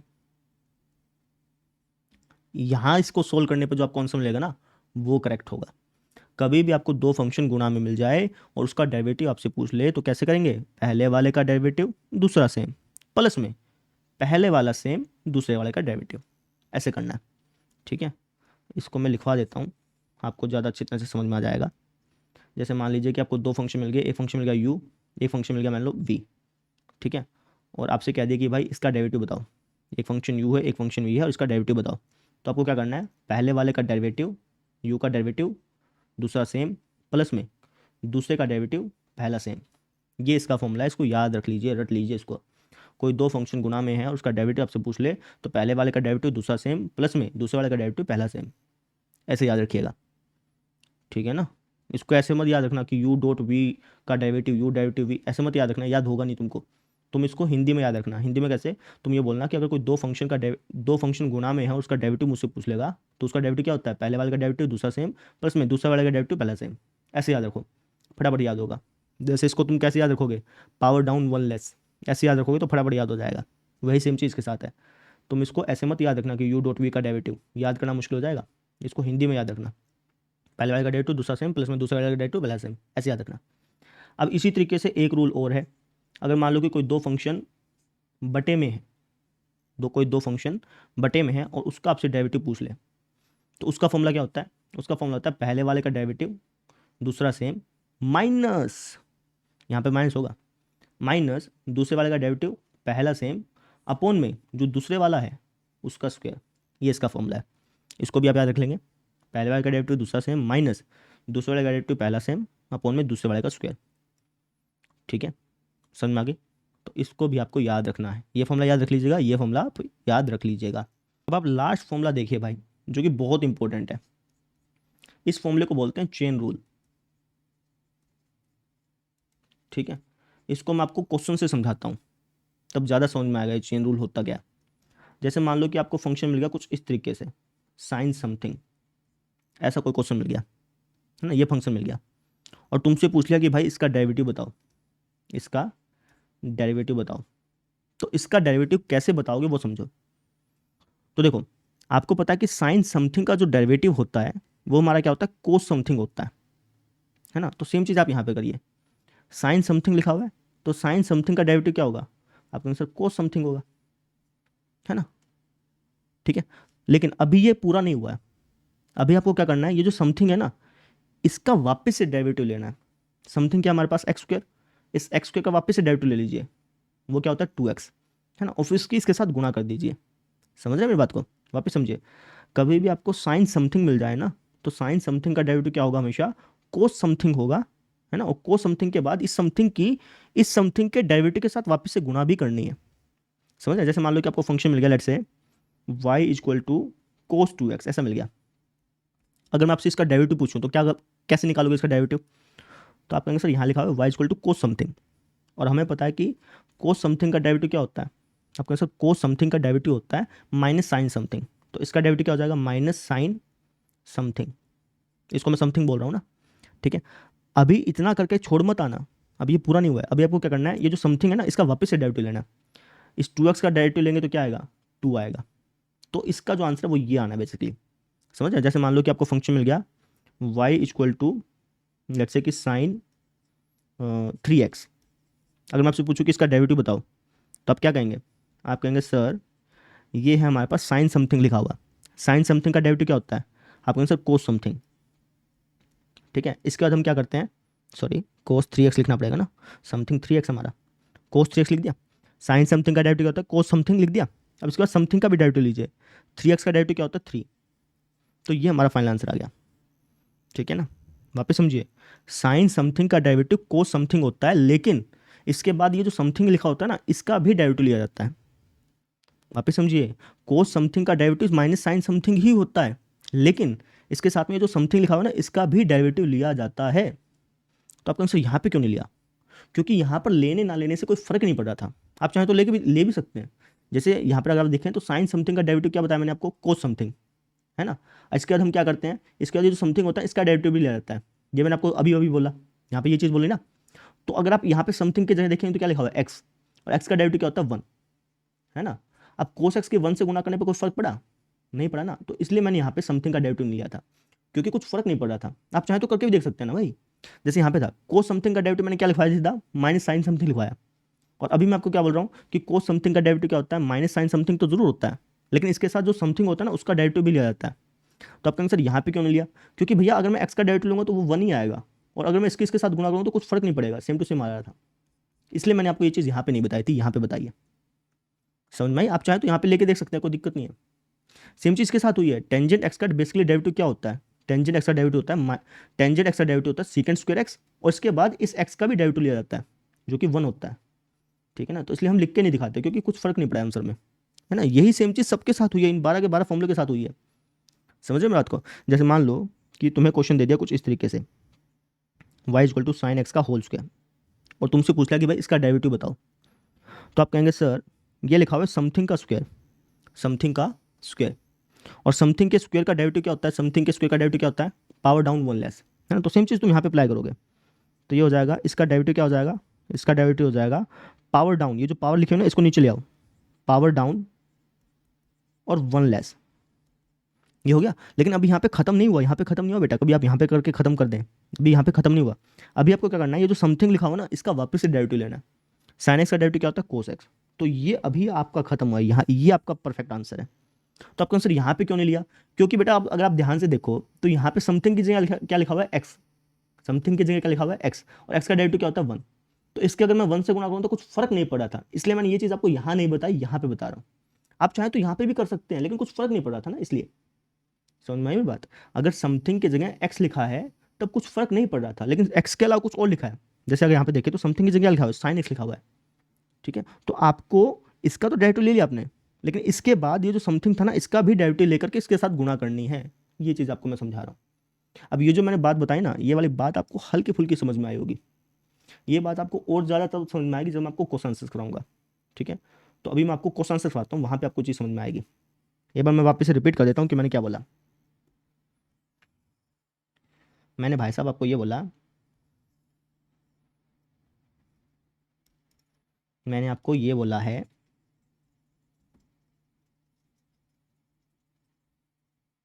मैंने आपको ये बोला है कि अगर आपको कोई फंक्शन इस तरीके का मिल जाए, जैसे साइन समथिंग कोस समथिंग, है ना, इस तरीके का क्वेश्चन मिल जाए, तो उसका डेरिवेटिव क्या होता है, उसका डेरिवेटिव कोस समथिंग ज़रूर होता है, लेकिन उसकी हम गुणा भी करते हैं किसके साथ, ये जो समथिंग लिखा हो ना इसके डेरिवेटिव के साथ भी गुणा की जाती है। तो आप कहेंगे सर यहाँ पर क्यों नहीं गुणा की, यहाँ पर भी असल मायने में हमने गुणा ही की है। जैसे आप यहाँ पे देखिए तो साइन एक्स का डेरिवेटिव क्या होगा, कोस एक्स होगा, और उसके बाद फिर एक्स का डेरिवेटिव क्या लेंगे, एक्स का डेरिवेटिव क्या होगा 1 होगा, है ना। अब कोस एक्स की 1 से गुणा करूँ तो अल्टीमेटली कोस एक्स ही आना था, तो इसलिए मैंने यहाँ पे लिख के नहीं दिखाया था, लेकिन असल मायने यहाँ पे हो रहा है सबके साथ ये चीज़, लेकिन बस लिख के नहीं दिखाया था, ठीक है ना। इसी को अपन चेन रूल बोल देते हैं। अब अगर आप अपनी एनसीईआरटी बुक उठाएंगे ना तो चेन रूल को बहुत ही खिचड़ी टाइप में बताकर समझाया गया, वैसे मत समझना, क्वेश्चन से समझना, ज़्यादा समझ में आएगा, ठीक है। अब मैं आपको क्वेश्चन आंसर्स करवा रहा हूँ, वहाँ से आपको इस सारे के सारे फॉर्मूले जो हैं वो अच्छी तरह से समझ में आ जाएंगे, ठीक है। तो क्वेश्चन आंसर्स करते हैं, चलिए। तो अब मैं आपको क्वेश्चन आंसर्स करवा रहा हूँ भाई, और ये जो मैं क्वेश्चन आंसर्स करवा रहा हूँ ये मिक्स क्वेश्चन करवा रहा हूँ, 11th के भी कुछ हैं, 12th के भी कुछ हैं, मिक्स करवा रहा हूँ ताकि आपकी प्रैक्टिस हो जाए, है ना। अगर मैं आपकी एनसीईआरटी बुक के हिसाब से चलूँगा ना तो आपकी प्रैक्टिस नहीं हो पाएगी इन 15 के 15 फॉर्मूलों की। मैं ऐसे क्वेश्चन करवा रहा हूँ जिसमें से आपकी 15 के 15 फॉर्मूलों की प्रैक्टिस हो जाए, उसके बाद मैं जब आपको एक्सरसाइज करवाऊंगा ना वो आसान लगेगी, अदरवाइज आपको आसान नहीं लगेगी, ठीक है। तो पहला क्वेश्चन देखिए, यहाँ पे आपको फंक्शन दे रखा है y equal to X cube minus 27, ठीक है। आपको इसका डेरिवेटिव बताना है, इसका आपको क्या बताना है, डेरिवेटिव बताना है, अवकलन निकालना है इसका। कैसे निकालेंगे, तो आपका आंसर इसका डेरिवेटिव हो जाएगा, क्या हो जाएगा, तो आपका आंसर यहाँ पे लिखा हुआ है बीच में माइनस, है ना। तो अगर बीच में प्लस माइनस लिखा हुआ है तो आप अलग अलग करके डेरिवेटिव निकाल सकते हो, जैसे एक्स क्यूब का डेरिवेटिव क्या होता है, एक्स क्यूब का डेरिवेटिव होगा पावर डाउन वन लेस, यानी कि इसका डेरिवेटिव हो जाएगा 3x²। और यहाँ पे क्या लिखा हुआ है, कॉन्स्टेंट टर्म लिखी हुई है, अचर पद है, अचर पद का डेरिवेटिव क्या होता है 0, तो हमारा आंसर आ जाएगा 3x²। समझ रहे, कहने का मतलब कि इसका जो डेरिवेटिव है वो 3x² है। डेरिवेटिव का मतलब समझ में आया, डेरिवेटिव का मतलब होता है कि अगर मैं इसका ग्राफ बनाऊंगा ना जियोजेब्रा में, और उसके ऊपर कोई भी पॉइंट लूंगा और उस पॉइंट पर अगर मैं स्पर्श रेखा ड्रॉ करूंगा, स्पर्श रेखा की जो ढाल होगी वो हमेशा 3x² होगी।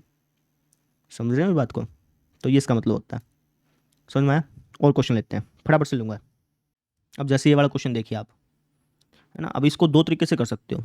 एक तरीका तो ये है कि भाई इसको तुम पहले खोल लो, खोलना है इसके ऊपर, तो ये हो जाएगा जी x² माइनस का 2x माइनस का 1x प्लस का 2। थोड़ा सा और सिंप्लीफाई करते हैं, x² माइनस 3x प्लस का 2, इसको तुमने खोल लिया, ठीक है ना। तुम्हारा क्या बन गया बेसिकली, तुम्हारा बन गया इस तरीके से y equal to x² minus का 3x प्लस का 2, ऐसा बन गया।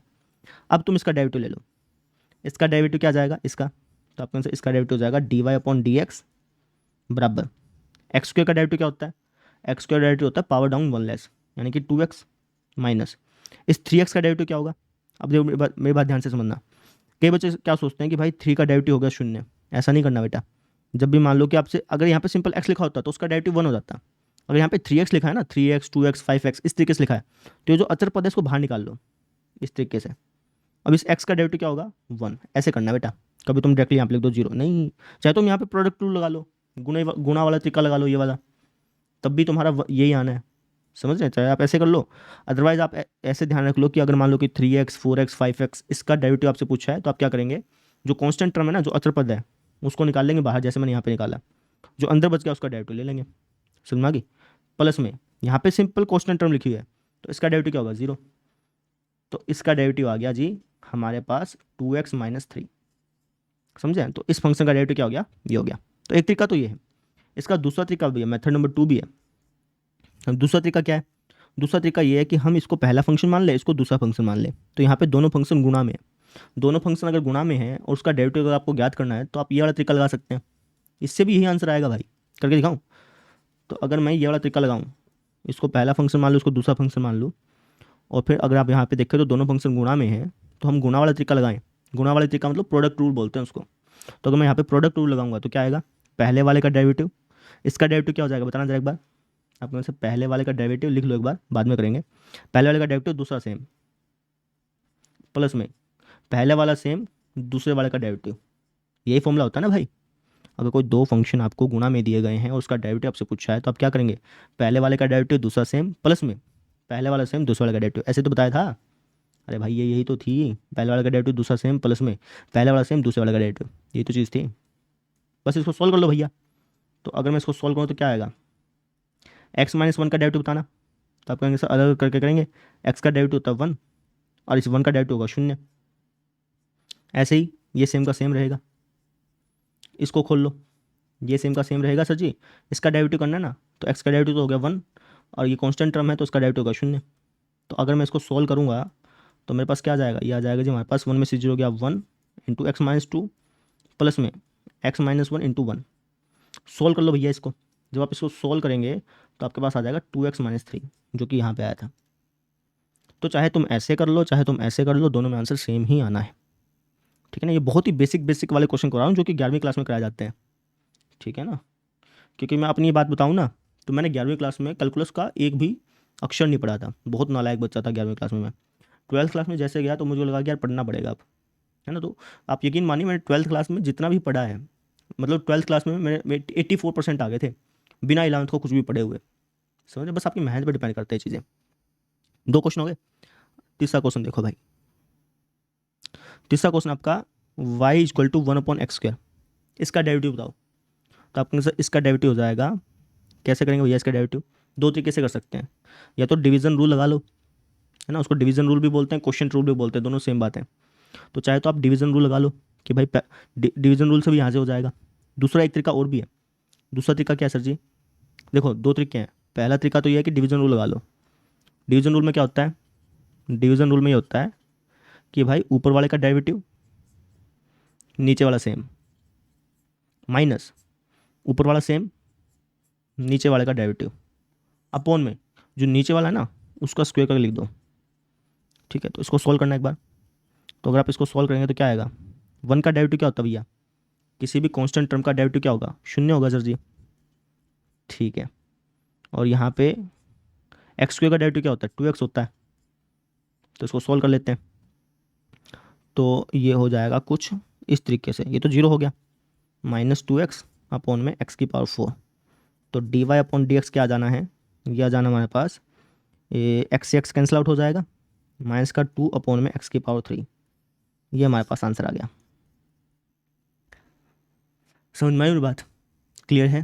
तो ऐसे अपने को करना था। आई होप सबको समझ में आ गया होगा। अब आपके मन में एक डाउट होगा कि सर आपने यहाँ x से x कैसे काट दिया, क्वेश्चन में तो कहीं नहीं कहा गया कि x not equal to 0, x not equal to 0, ऐसे कहीं नहीं बोल रखा। ठीक है, तो बेसिकली होता क्या है कि इस टाइप के क्वेश्चन हम यही मान के चलते हैं कि भैया x के लिए 0 हो ही नहीं सकते, क्योंकि अगर x के लिए 0 होगी तो ये अनडिफाइन नहीं हो जाएगा, और किसी भी अनडिफाइंड फंक्शन का आप डेरिवेटिव ज्ञात कर ही नहीं सकते।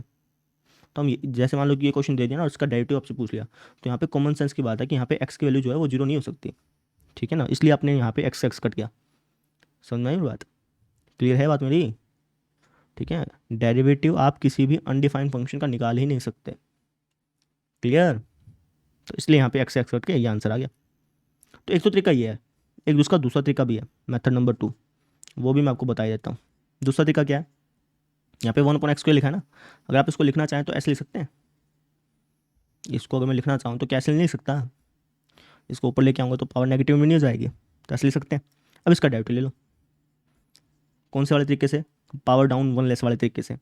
पावर डाउन करना, पावर डाउन और 1 लेस, एक कम कर दो, -2 में से -1 करा तो -3, ऐसा हो गया, है ना। फिर ये जो अंदर लिखा होता है ना, ये जो अंदर लिखा होता है समथिंग समथिंग की पावर -2 है, तो उसका डेरिवेटिव क्या होगा, आपका आंसर पावर डाउन और समथिंग में से 1 घटा के लिख दो, है ना। फिर जो समथिंग है ना, इसका भी डेरिवेटिव लिया जाता है। अब समथिंग क्या है, एक्स का डेरिवेटिव क्या होता है 1, तो उसको लिखने की जरूरत नहीं है, क्योंकि इसके अगर मैं 1 से गुणा करूँ तो सेम ही आएगा। अगर मान लो कि यहाँ पे एक्स के बजाय कुछ और होता, मान लो कि यहाँ पे एक्स के बजाय लेट से साइन एक्स होता, कोस एक्स होता, ठीक है, तो मैं यहाँ पे इसकी गुणा भी करता, किसके साथ, या मान लो कि यहाँ पे साइन एक्स होता ना, तो साइन एक्स के डेरिवेटिव के साथ गुणा भी करता। समझ रहे हैं, जो 15 वाला लिखा है ना, वो इस यही चीज़ बता रहा था। ठीक है, बस हो गया हमारा आंसर, ये आ गया हमारे पास -2 एक्स की पावर -3 को क्या लिख सकते हैं, 1/x/3। तो इसलिए यही तो आंसर है, जो आंसर यहाँ है वही आंसर यहाँ है। तो चाहे तुम ऐसे कर लो, चाहे तुम ऐसे कर लो भाई, क्लियर। अगला क्वेश्चन देखो, क्वेश्चन आपका y इक्वल टू √x, इसका डेरिवेटिव बताना है, कैसे बताओगे। तो मेरी बात ध्यान से समझना, रूट का मतलब क्या होता है, रूट का मतलब होता है x की पावर 1/2, रूट का मतलब बेसिकली ये होता है। ठीक है, तो अगर आप यहाँ पे देखें तो x की पावर में कुछ लिखा हुआ है, तो पावर डाउन 1 लेस वाला तरीका लगा सकते हैं यहाँ पे। तो इसका डेरिवेटिव हो जाएगा हमारे पास पावर डाउन और 1 लेस, 1/2 में से 1 घटाना, माइनस का 1/2 आता है। अगर मैं इसको लिखना चाहूँ तो ऐसे लिख सकता हूँ, ध्यान से समझिएगा, क्या मैं इसको ऐसे नहीं लिख सकता, एक्स की पावर -1/2 है, अगर मैं इसको नीचे लेके आऊँगा तो प्लस में नहीं हो जाएगी, जैसे यहाँ पे हुआ था पिछले वाले क्वेश्चन में। ए भाई साहब कहाँ गया, ये रहा, यहाँ पर अगर आप नोटिस करें तो एक्स की पावर -3 थी, अगर मैं नीचे लेके आया तो पॉजिटिव नहीं होगी, सेम चीज़ के साथ है। एक्स की पावर -1/2 है, अगर मैं इसको नीचे लेके आऊँगा तो पॉजिटिव नहीं हो जाएगी, तो ऐसे लिख सकता हूँ। अगर मैं और लिखना चाहूँ तो इसको मैं ऐसे भी लिख सकता हूँ, 1/2√x, ऐसे लिख सकता हूँ। ठीक है, तो आप इसको याद भी रख सकते हैं, है ना, ये याद रख लेंगे तो बहुत आसान रहेगा, बहुत सारे क्वेश्चन चुटकियों में कर लेंगे आप। तो आप याद रख लीजिएगा कि √x का डेरिवेटिव हमेशा क्या होता है, 1/2√x। ठीक है, अब जैसे मान लो कि इसी क्वेश्चन को मैं थोड़ा सा अलग करके लिखता हूँ, आपको चैन रूल समझ में आएगा यहाँ पे। मान लो कि आपको दे दिया √sin x, इसका आपसे डेरिवेटिव पूछ लिया, तो कैसे बताएंगे, तो आप कहेंगे इसको मैं लिख सकता हूँ कुछ इस तरीके से, है ना। ठीक है, अब पावर डाउन 1 लेस वाला तरीका लगा देते हैं, तो इसका डेरिवेटिव हो जाएगा जी पावर डाउन 1 लेस, है ना, ऐसा हो जाएगा। लेकिन यहाँ पर आपको एक चीज़ और करनी है, क्या, ये जो समथिंग है ना, ये जो समथिंग है, समथिंग के पावर में कुछ लिखा था, तो पावर डाउन 1 लेस कर दिया, ठीक है, लेकिन जो समथिंग है इसका भी तो डेरिवेटिव लोगे। इस समथिंग का डेरिवेटिव क्या होता है, अपने साथ साइन एक्स का डेरिवेटिव होता है कोस एक्स, तो इसका आंसर ये आएगा भैया। समझ रहे हो, आपने सर यहाँ पे क्यों नहीं समथिंग का डेरिवेटिव लिया, क्योंकि भैया यहाँ पे समथिंग है क्या, यहाँ पे समथिंग है एक्स, और एक्स का डेरिवेटिव क्या होता है 1, अगर मैं इसकी 1 से गुणा करूँ तो कोई फर्क नहीं पड़ रहा था ना भाई। समझ रहे हो, ठीक है, आप चाहें तो ऐसे करके दिखा भी सकते हैं टीचर को कि भाई पावर डाउन 1 लेस किया और फिर समथिंग का डेरिवेटिव भी लिया, ऐसा करके दिखाएं तो दिखा भी सकते हैं, कोई दिक्कत नहीं है। लेकिन आपको जब जैसे जैसे आप क्वेश्चन सोल्व करते रहेंगे ना, तो आपको आदत हो जाएगी अपने आप ही। ठीक है ना, अभी तो आपको थोड़ा सा कन्फ्यूजन लग रहा होगा, जैसे जैसे आप क्वेश्चन सॉल्व करते जाएंगे ना तो आपको अपने आप याद हो जाएगी कि भाई यहाँ पे समथिंग समथिंग में लिखा हुआ है एक्स और एक्स का डेरिवेटिव होता है वन, तो उसको लिखने की जरूरत नहीं है क्योंकि इसके वन के साथ गुणा हो तो कुछ फर्क नहीं पड़ रहा। हाँ, इसके साथ गुणा हो तो फर्क पड़ रहा है। समझ रहे हो बात को? तो ये जो क्वेश्चन मैंने करवाया ना, ये आपको चैन रूल अच्छी तरह से समझा देगा। क्लियर? ठीक है। अच्छा, और क्वेश्चन देखते हैं। ये वाला क्वेश्चन देखो, y बराबर रूट ए एक्स प्लस बी, इसका डेरिवेटिव ज्ञात करना है। कैसे ज्ञात करोगे?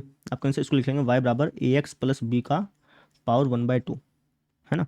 अब वही पावर डाउन वन लेस वाला तरीका लगाएं यहाँ पे, तो इसका डेरिवेटिव हो जाएगा जी हमारे पास, पावर डाउन करो वन लेस करो, तो पावर डाउन वन लेस, तो अगर मैं हाफ में से वन घटाऊंगा तो क्या आएगा? माइनस का 1/2, है ना। लेकिन लेकिन लेकिन लेकिन ये जो समथिंग है इसका भी तो डेरिवेटिव लोगे ना तुम। यहाँ पर भी समथिंग का डेरिवेटिव लिया गया है, यहाँ पर भी समथिंग का डेरिवेटिव लिया गया है, तो यहाँ पे तो समथिंग का डेरिवेटिव लेना पड़ेगा ना। ए एक्स प्लस बी का डेरिवेटिव क्या होगा? ए एक्स प्लस बी का डेरिवेटिव होगा ए।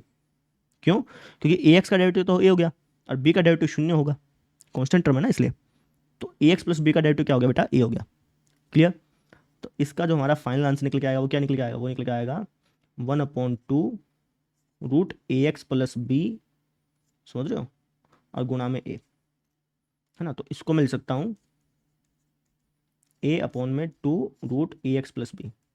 इसको भी और सिंप्लीफाई कर सकते थे अपन, अगर मैं इसको और सिंप्लीफाई करता तो हमारे पास क्या बन के आता? ये बन के आता 1/2 रूट साइन एक्स, फिर साइन एक्स का डेरिवेटिव क्या था? Cos x. आप यहाँ पे पैटर्न नोटिस करना बेटा, ये चीज़ ध्यान रखना। देखो रूट एक्स का डेरिवेटिव क्या आया? 1/2 रूट एक्स, है ना। और फिर किसके साथ गुणा हो रही है? ये जो एक्स है इसका डेरिवेटिव के साथ गुणा हो रही है बेसिकली। उसको हम लिख नहीं रहे क्योंकि कोई फर्क नहीं पड़ रहा, लेकिन असल में गुणा तो हो रही है। ठीक है। अब यहाँ पे भी सेम चीज़ हुई, रूट साइन एक्स का डेरिवेटिव क्या आया? 1/2 रूट साइन एक्स, जैसे यहाँ पे आया।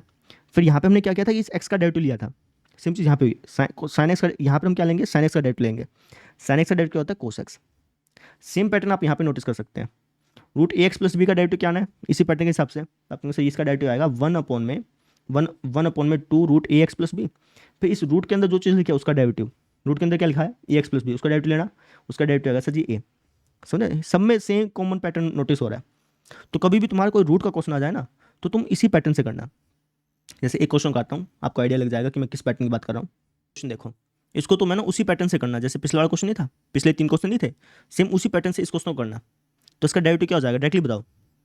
आपका आंसर इसका डेरिवेटिव हो जाएगा 1/2 रूट, ये जो लिखा है सेम टू सेम लिख दो। ठीक है ना। जैसे रूट एक्स का डेरिवेटिव क्या होता है? 1/2 रूट एक्स, तो सेम चीज़ यहाँ पे है ना। इसको पूरे को एक्स मान लो ना, तो रूट एक्स का डेरिवेटिव क्या होगा? 1/2 रूट एक्स। फिर इस एक्स का भी डेरिवेटिव लेना है, ये जो चीज़ लिखे ना इसका भी डेरिवेटिव लेना है। इसका डेरिवेटिव क्या हो जाएगा? इसका डेरिवेटिव हो जाएगा 2। तो इसका डायरेक्टली तुमने आंसर लिख दिया, लंबी प्रोसेस नहीं लगानी पड़ी। पिछले जो 3 क्वेश्चन थे भाई साहब, जिनमें देखो कितना लंबा लंबा प्रोसेस लगाना पड़ा, लेकिन अब यहाँ पे हमने ट्रिक सीख ली कि कभी भी कोई रूट वाला क्वेश्चन आ जाएगा ना तो उसका डेरिवेटिव हमेशा 1/2 रूट होता है। फिर ये जो रूट के अंदर चीज़ लिखी होती है ना उसका भी डेरिवेटिव लेते हैं अपन। तो ये ट्रिक आप याद रख लीजिएगा, इससे आपके बहुत सारे क्वेश्चन आसानी से तुरंत बन जाएंगे, दिक्कत नहीं आएगी। जैसे हमने ये वाला क्वेश्चन किया, एक क्वेश्चन और कराता हूँ इसी तरीके का। इस क्वेश्चन को खुद ब खुद करो फटाफट से। तो आप कहेंगे सर इसका डेरिवेटिव हो जाएगा 1/2 रूट ये, फिर रूट के अंदर जो चीज़ लिखी है उसका डेरिवेटिव, 4 माइनस एक्स का डेरिवेटिव क्या होगा? -1 होगा, क्योंकि 4 का डेरिवेटिव 0 हो गया और एक्स का डेरिवेटिव 1, तो 0 में से 1 गया तो -1 ही तो आएगा। तो इसका आंसर तुमने डायरेक्टली लिख दिया। ठीक है। 1-2 क्वेश्चन और कराता हूँ। जैसे आपको ये वाला फंक्शन दे दिया y = 1/x, तो इसका डेरिवेटिव कैसे याद करोगे? 2 तरीके हैं। एक तरीका तो ये है कि तुम इसको ऐसे लिख लो, y = x⁻−1, ऐसे लिख लो। फिर इसका डेरिवेटिव याद कर लो, क्या हो जाएगा? पावर डाउन वन लेस वाला, पावर डाउन वन लेस करना तो हो जाएगा जी -1 और 1 लेस, पावर डाउन 1 लेस कर लिया। फिर इस अंदर वाले का डेरिवेटिव, अंदर वाले का डेरिवेटिव था 1, उसको लिखने की जरूरत है नहीं फिर, है ना। तो इसका आंसर आ जाएगा हमारे पास -x⁻², या फिर कह लो कि -1/x²। ठीक है। तो आप इसको भी याद रख सकते हैं, है ना। जैसे आपने याद कर लिया कि रूट एक्स का डेरिवेटिव 1/2 रूट एक्स होता है हमेशा, तो आप इसी तरीके से इसको भी याद रख सकते हैं कि भाई 1/x का हमेशा डेरिवेटिव क्या होगा? -1/x², है ना। अगर आप इसको याद रख लेंगे ना तो आपके बहुत सारे क्वेश्चन तुरंत बन जाएंगे, आपको लंबा प्रोसेस करने की जरूरत नहीं है। समझ रहे हो? जैसे मान लो कि आपको मैं क्वेश्चन देता हूँ एक, y = 1/ कुछ भी ले लो, ax + b ले लेते हैं। ठीक है। ठीक है। अगर आपसे कोई पूछ ले कि भाई इसका डेरिवेटिव बताओ, तो इसका डेरिवेटिव बताने के 2 तरीके हैं। एक तो ये लंबा वाला तरीका जो मैंने यहाँ पे अप्लाई किया, अप्लाई करना है इसी तरीके को, तो हो जाएगा सर जी y = इसको मैं लिख सकता हूँ ax + b का पावर -1।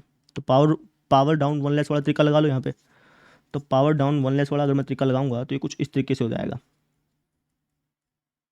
है ना। फिर अभी यहाँ पे खत्म मत कर देना, कई बच्चे यहाँ पे करके चौड़े हो जाते हैं कि भैया लो क्वेश्चन खत्म कर दे, नहीं नहीं नहीं नहीं, पावर डाउन वन लेस किया ठीक है, फिर इस अंदर वाले का डेरिवेटिव भी तो लोगे भाई। समथिंग की पावर में कुछ लिखा हुआ है तो उसका डेरिवेटिव लेने के लिए पावर डाउन वन लेस जरूर करते हैं, लेकिन इस समथिंग का भी तो डेरिवेटिव लेते हैं। आप कहेंगे सर फिर आपने यहाँ पे क्यों नहीं डेरिवेटिव लिया, यहाँ पर लिया है लेकिन उसको लिखने की जरूरत नहीं पड़ी मेरे को। अगर आप यहाँ पे देखें तो पावर डाउन की मैंने -1 को नीचे लेके आया और एक कम कर दिया, पावर डाउन वन लेस किया, और असल मायने में मैंने यहाँ पे इस अंदर वाले का डेरिवेटिव भी लिया है। एक्स का डेरिवेटिव क्या होता है 1, लेकिन उसको लिखने की जरूरत नहीं है क्योंकि 1 से गुणा करें तो कुछ फर्क पड़ना नहीं है, तो इसलिए मैंने यहाँ पे लिख के नहीं दिखाया बेसिकली। तो इस चीज़ को आप ध्यान रखिए, समथिंग की पावर में कुछ लिखा हुआ है ना तो हमेशा पावर डाउन वन लेस होगा, लेकिन समथिंग का भी तो डेरिवेटिव करना पड़ेगा मुन्ना, समझो। यहाँ पर भी समथिंग का डेरिवेटिव हुआ है भैया, यहाँ पर भी एक्स का डेरिवेटिव हुआ है, लेकिन उसको मैंने लिखा नहीं क्योंकि खुद फर्क नहीं पड़ रहा था, यहाँ पे लिखना पड़ेगा भैया, ठीक है। तो ए एक्स प्लस बी का डेरिवेटिव क्या होता है, ये होता है जी हमारे पास ए। तो अगर आप इसका डेरिवेटिव देखें तो ये आया, इसको थोड़ा सा और सोल्व कर लो, तो इसको मिल सकता हूँ कुछ इस तरीके से, -1 में ए एक्स प्लस बी का होल स्क्वायर गुणा में ए, इसको मैं ऐसे लिख सकता हूँ ना। तो अगर मुझे इसका डेरिवेटिव पूछा है तो इसका डेरिवेटिव ये होगा। अब एक तो मैं लंबे तरीके से याद कर सकता हूँ, जैसे मैंने यहाँ पे याद किया लंबे तरीके से, एक मैं इसको ट्रिक के तरीके से याद भी रख सकता हूँ। ट्रिक के तरीके से कैसे, मैं याद रख लूँगा कि भाई कभी मुझे 1/x दे देगा ना, 1/समथिंग दे देगा, तो 1/समथिंग का जो डेरिवेटिव होता है वो हमेशा ये होगा -1/समथिंग का स्क्वायर, फिर समथिंग का डेरिवेटिव भी होगा, है ना। तो 1/समथिंग का डेरिवेटिव हमेशा ये होता है। जैसे यहाँ पे नहीं था रूट एक्स का डेरिवेटिव क्या होता है 1/2 रूट एक्स, फिर इस रूट के अंदर जो चीज़ लिखी है उसका डेरिवेटिव, जैसे यहाँ पे इसका डेरिवेटिव 1 होगा, है ना। तो सेम चीज़ हम यहाँ पे भी अप्लाई कर सकते हैं, इतना लंबा प्रोसेस करने की जरूरत नहीं है। जैसे अगर मुझसे ये क्वेश्चन दे दिया, मुझसे इसका डेरिवेटिव पूछा, तो एक तो ये लंबा तरीका हो गया, एक लंबा तरीका लगाने की जरूरत ही नहीं थी क्योंकि यहाँ पे 1/समथिंग लिखा हुआ है ना। 1/समथिंग का डेरिवेटिव हमेशा क्या होता है, 1/समथिंग का डेरिवेटिव होता है -1 में समथिंग का स्क्वायर। तो अगर आप यहाँ पे नोटिस करें तो इसका जब मैंने डेरिवेटिव याद किया तो क्या आया, -1 में समथिंग का स्क्वायर, फिर इस समथिंग का डेरिवेटिव, ऐसे तो आया, समझ रहे हैं। तो आप इसको याद रख लेंगे ना, जैसे रूट एक्स का डेरिवेटिव 1/2 रूट एक्स होता है, इसको याद रख लेंगे तो बहुत सारे क्वेश्चन तुरंत बना लेंगे आप, लंबा प्रोसेस नहीं लगाना पड़ेगा। 1/x का डेरिवेटिव क्या होता है -1 में एक्स स्क्वायर, इसको याद रख लेंगे तो तुरंत बना लेंगे क्वेश्चन, ये मैं आपसे कहना चाह रहा हूँ। क्लियर हुई बात मेरी, ठीक है। चलिए जी, ये चीज़ भी हमारी क्लियर होगी। अच्छा यहाँ पे मैं लिख देता हूँ, ये तो हमारे फंक्शन और ये क्या इनके डेरिवेटिव, ठीक है। आप ये मत समझ लेना कि भाई रूट एक्स इसके बराबर है, नहीं, रूट एक्स इसके बराबर नहीं है, रूट एक्स का डेरिवेटिव ये है, 1/x का डेरिवेटिव ये मैं आपसे कहना चाह रहा हूँ, ठीक है जी। और क्वेश्चन कराऊँ, और क्वेश्चन करते हैं, 10 क्वेश्चन हो गए। अब 11वां क्वेश्चन देखो, y बराबर ax² प्लस b/x, इसका डेरिवेटिव खुद ब खुद निकालो, वीडियो पॉज करके करो, शाबाश। प्रैक्टिस करोगे तभी उतना समझ में आएगा, ये सारा खेल प्रैक्टिस का है भाई, थ्योरी पार्ट कुछ नहीं है। थ्योरी पार्ट तो मैंने आपको सिर्फ ऐसे लुभाने देने के लिए समझा दी, असल मायने है क्वेश्चन प्रैक्टिस के। क्वेश्चन प्रैक्टिस से तुम भागोगे, ये सोचोगे कि भाई मेरे को तो थ्योरी सीखनी है, नहीं, कैलकुलस ऐसे आएगा ही नहीं, कैलकुलस आएगा जितने तुम क्वेश्चन प्रैक्टिस करोगे, ठीक है ना। तो ये वाला क्वेश्चन खुद ब खुद प्रैक्टिस करो, वीडियो पॉज करके करवाऊँ। इसका डेरिवेटिव पूछा है ना, तो इसका डेरिवेटिव डायरेक्टली बताएंगे। यहाँ पे लिखा हो ax², तो a कांस्टेंट है, उसको बाहर निकाल लो। x² का डेरिवेटिव क्या होता है 2x, तो इसका डेरिवेटिव आ गया a गुना 2x, ठीक है ना। अब कहेंगे सर आपने तो कहा था कि कांस्टेंट का डेरिवेटिव 0 होता है, तो अगर आप यहाँ पे नोटिस करें तो यहाँ पे दो चीज़ें गुना हो रही है, तो आप डायरेक्टली यहाँ पर ये नहीं बोल सकते कि इसका डेरिवेटिव 0 होगा। हाँ इसका डेरिवेटिव 0 होता है, लेकिन दो चीज़ों की अगर गुना हो रही है, दो चीज़ों की अगर गुना हो रही है तो वहाँ पर आपको प्रोडक्ट रूल लगाना पड़ता है, पहले वाले का डेरिवेटिव दूसरे वाला सेम, प्लस में पहले वाला सेम दूसरे वाले का डेरिवेटिव। अगर आप इसको सोल्व करेंगे तो यही तो आएगा, यही तो आएगा बेटा, समझ रहे हैं। तो कभी भी ax² इसका डेरिवेटिव पूछ ले या फिर ax का डेरिवेटिव पूछ ले, है ना, मान लो कि 3x का डेरिवेटिव पूछ लिया, तो आप ये मत कह देना कि भाई 3 का डेरिवेटिव 0 है तो ये इसका 0 हो जाए, नहीं, प्रोडक्ट रूल लगता है बेसिकली यहाँ पे। और प्रोडक्ट रूल जब आप लगाते हैं ना तो इसका जो डेरिवेटिव निकल के आता है वो बेसिकली क्या निकल के आता है कि इसमें से कांस्टेंट बाहर निकाल लो, इसका डेरिवेटिव 1, ठीक है ना। तो तभी 3x का डेरिवेटिव 3 होता है, तभी ax² का डेरिवेटिव a2x होता है, समझ में आ गई, ठीक है। ये मैं आपको ज़्यादा डीपली ले गया, करते हैं क्वेश्चन। तो इसका डेरिवेटिव बताओ भाई, ax² का डेरिवेटिव होगा, a को बाहर निकाल लिया, x² का डेरिवेटिव 2x, ठीक है। b/x का डेरिवेटिव बताओ, तो b को बाहर निकाल लिया, 1/x का डेरिवेटिव क्या होता है, अभी अभी मैंने बताया, मैंने कहा था कि याद रख लेना। तो आप कहेंगे सर 1/x का डेरिवेटिव होता है -1/x², समझे। तो इस पूरे फंक्शन का डेरिवेटिव ये होगा, तुरंत बता दिया। अगर मैं आपको ट्रिक नहीं सिखाता ना तो बहुत लंबा पड़ता है क्वेश्चन, ट्रिक बताने से आपने तुरंत इसका डेरिवेटिव बता दिया। समझ में आ गई? तो 11वां क्वेश्चन हो गया। अगला क्वेश्चन देखते हैं। इसका डेरिवेटिव बताओ भाई। y equal to 2x plus 3/3x+2, इसका डेरिवेटिव बताओ। वीडियो पोस्ट करो, खुद ब खुद बताओ। आपके आंसर ऊपर वाले का डेरिवेटिव, ऊपर वाले का डेरिवेटिव क्या होगा? ये हो जाएगी जो हमारे पास 2, नीचे वाला सेम, माइनस ऊपर वाला सेम, नीचे वाले का डेरिवेटिव, अपॉन में नीचे वाले का स्क्वायर। तो इसका आंसर आ गया भाई ये। क्लियर? अगला क्वेश्चन देखो, इसको तुम खुद ब खुद सोल्व करो वीडियो पॉज करके। एक्स की पावर में कुछ लिखा हुआ है ना? तो एक्स की पावर में कुछ लिखा हो तो इसका डेरिवेटिव कैसे बताओगे? आपने इसे power down one less, power down one less कर दो। पावर डाउन वन लेस करना, पावर डाउन और वन लेस, माइनस का 3/2, माइनस 1 कितना होता है? माइनस का 5/2। ये आपका आंसर आ गया। ठीक है ना? असल माइन में हमने यहाँ पे हमने असल माइन में गुना भी करी है। किसके साथ? ये जो समथिंग है इसके डेरिवेटिव के साथ। इस एक्स का डेरिवेटिव 1 होता है और इसके अगर मैं 1 से गुना करूँ तो कुछ फर्क नहीं पड़ा था, इसलिए मैंने यहाँ पे लिख के नहीं दिखाया, लेकिन असल में गुना हुई है यहाँ पे।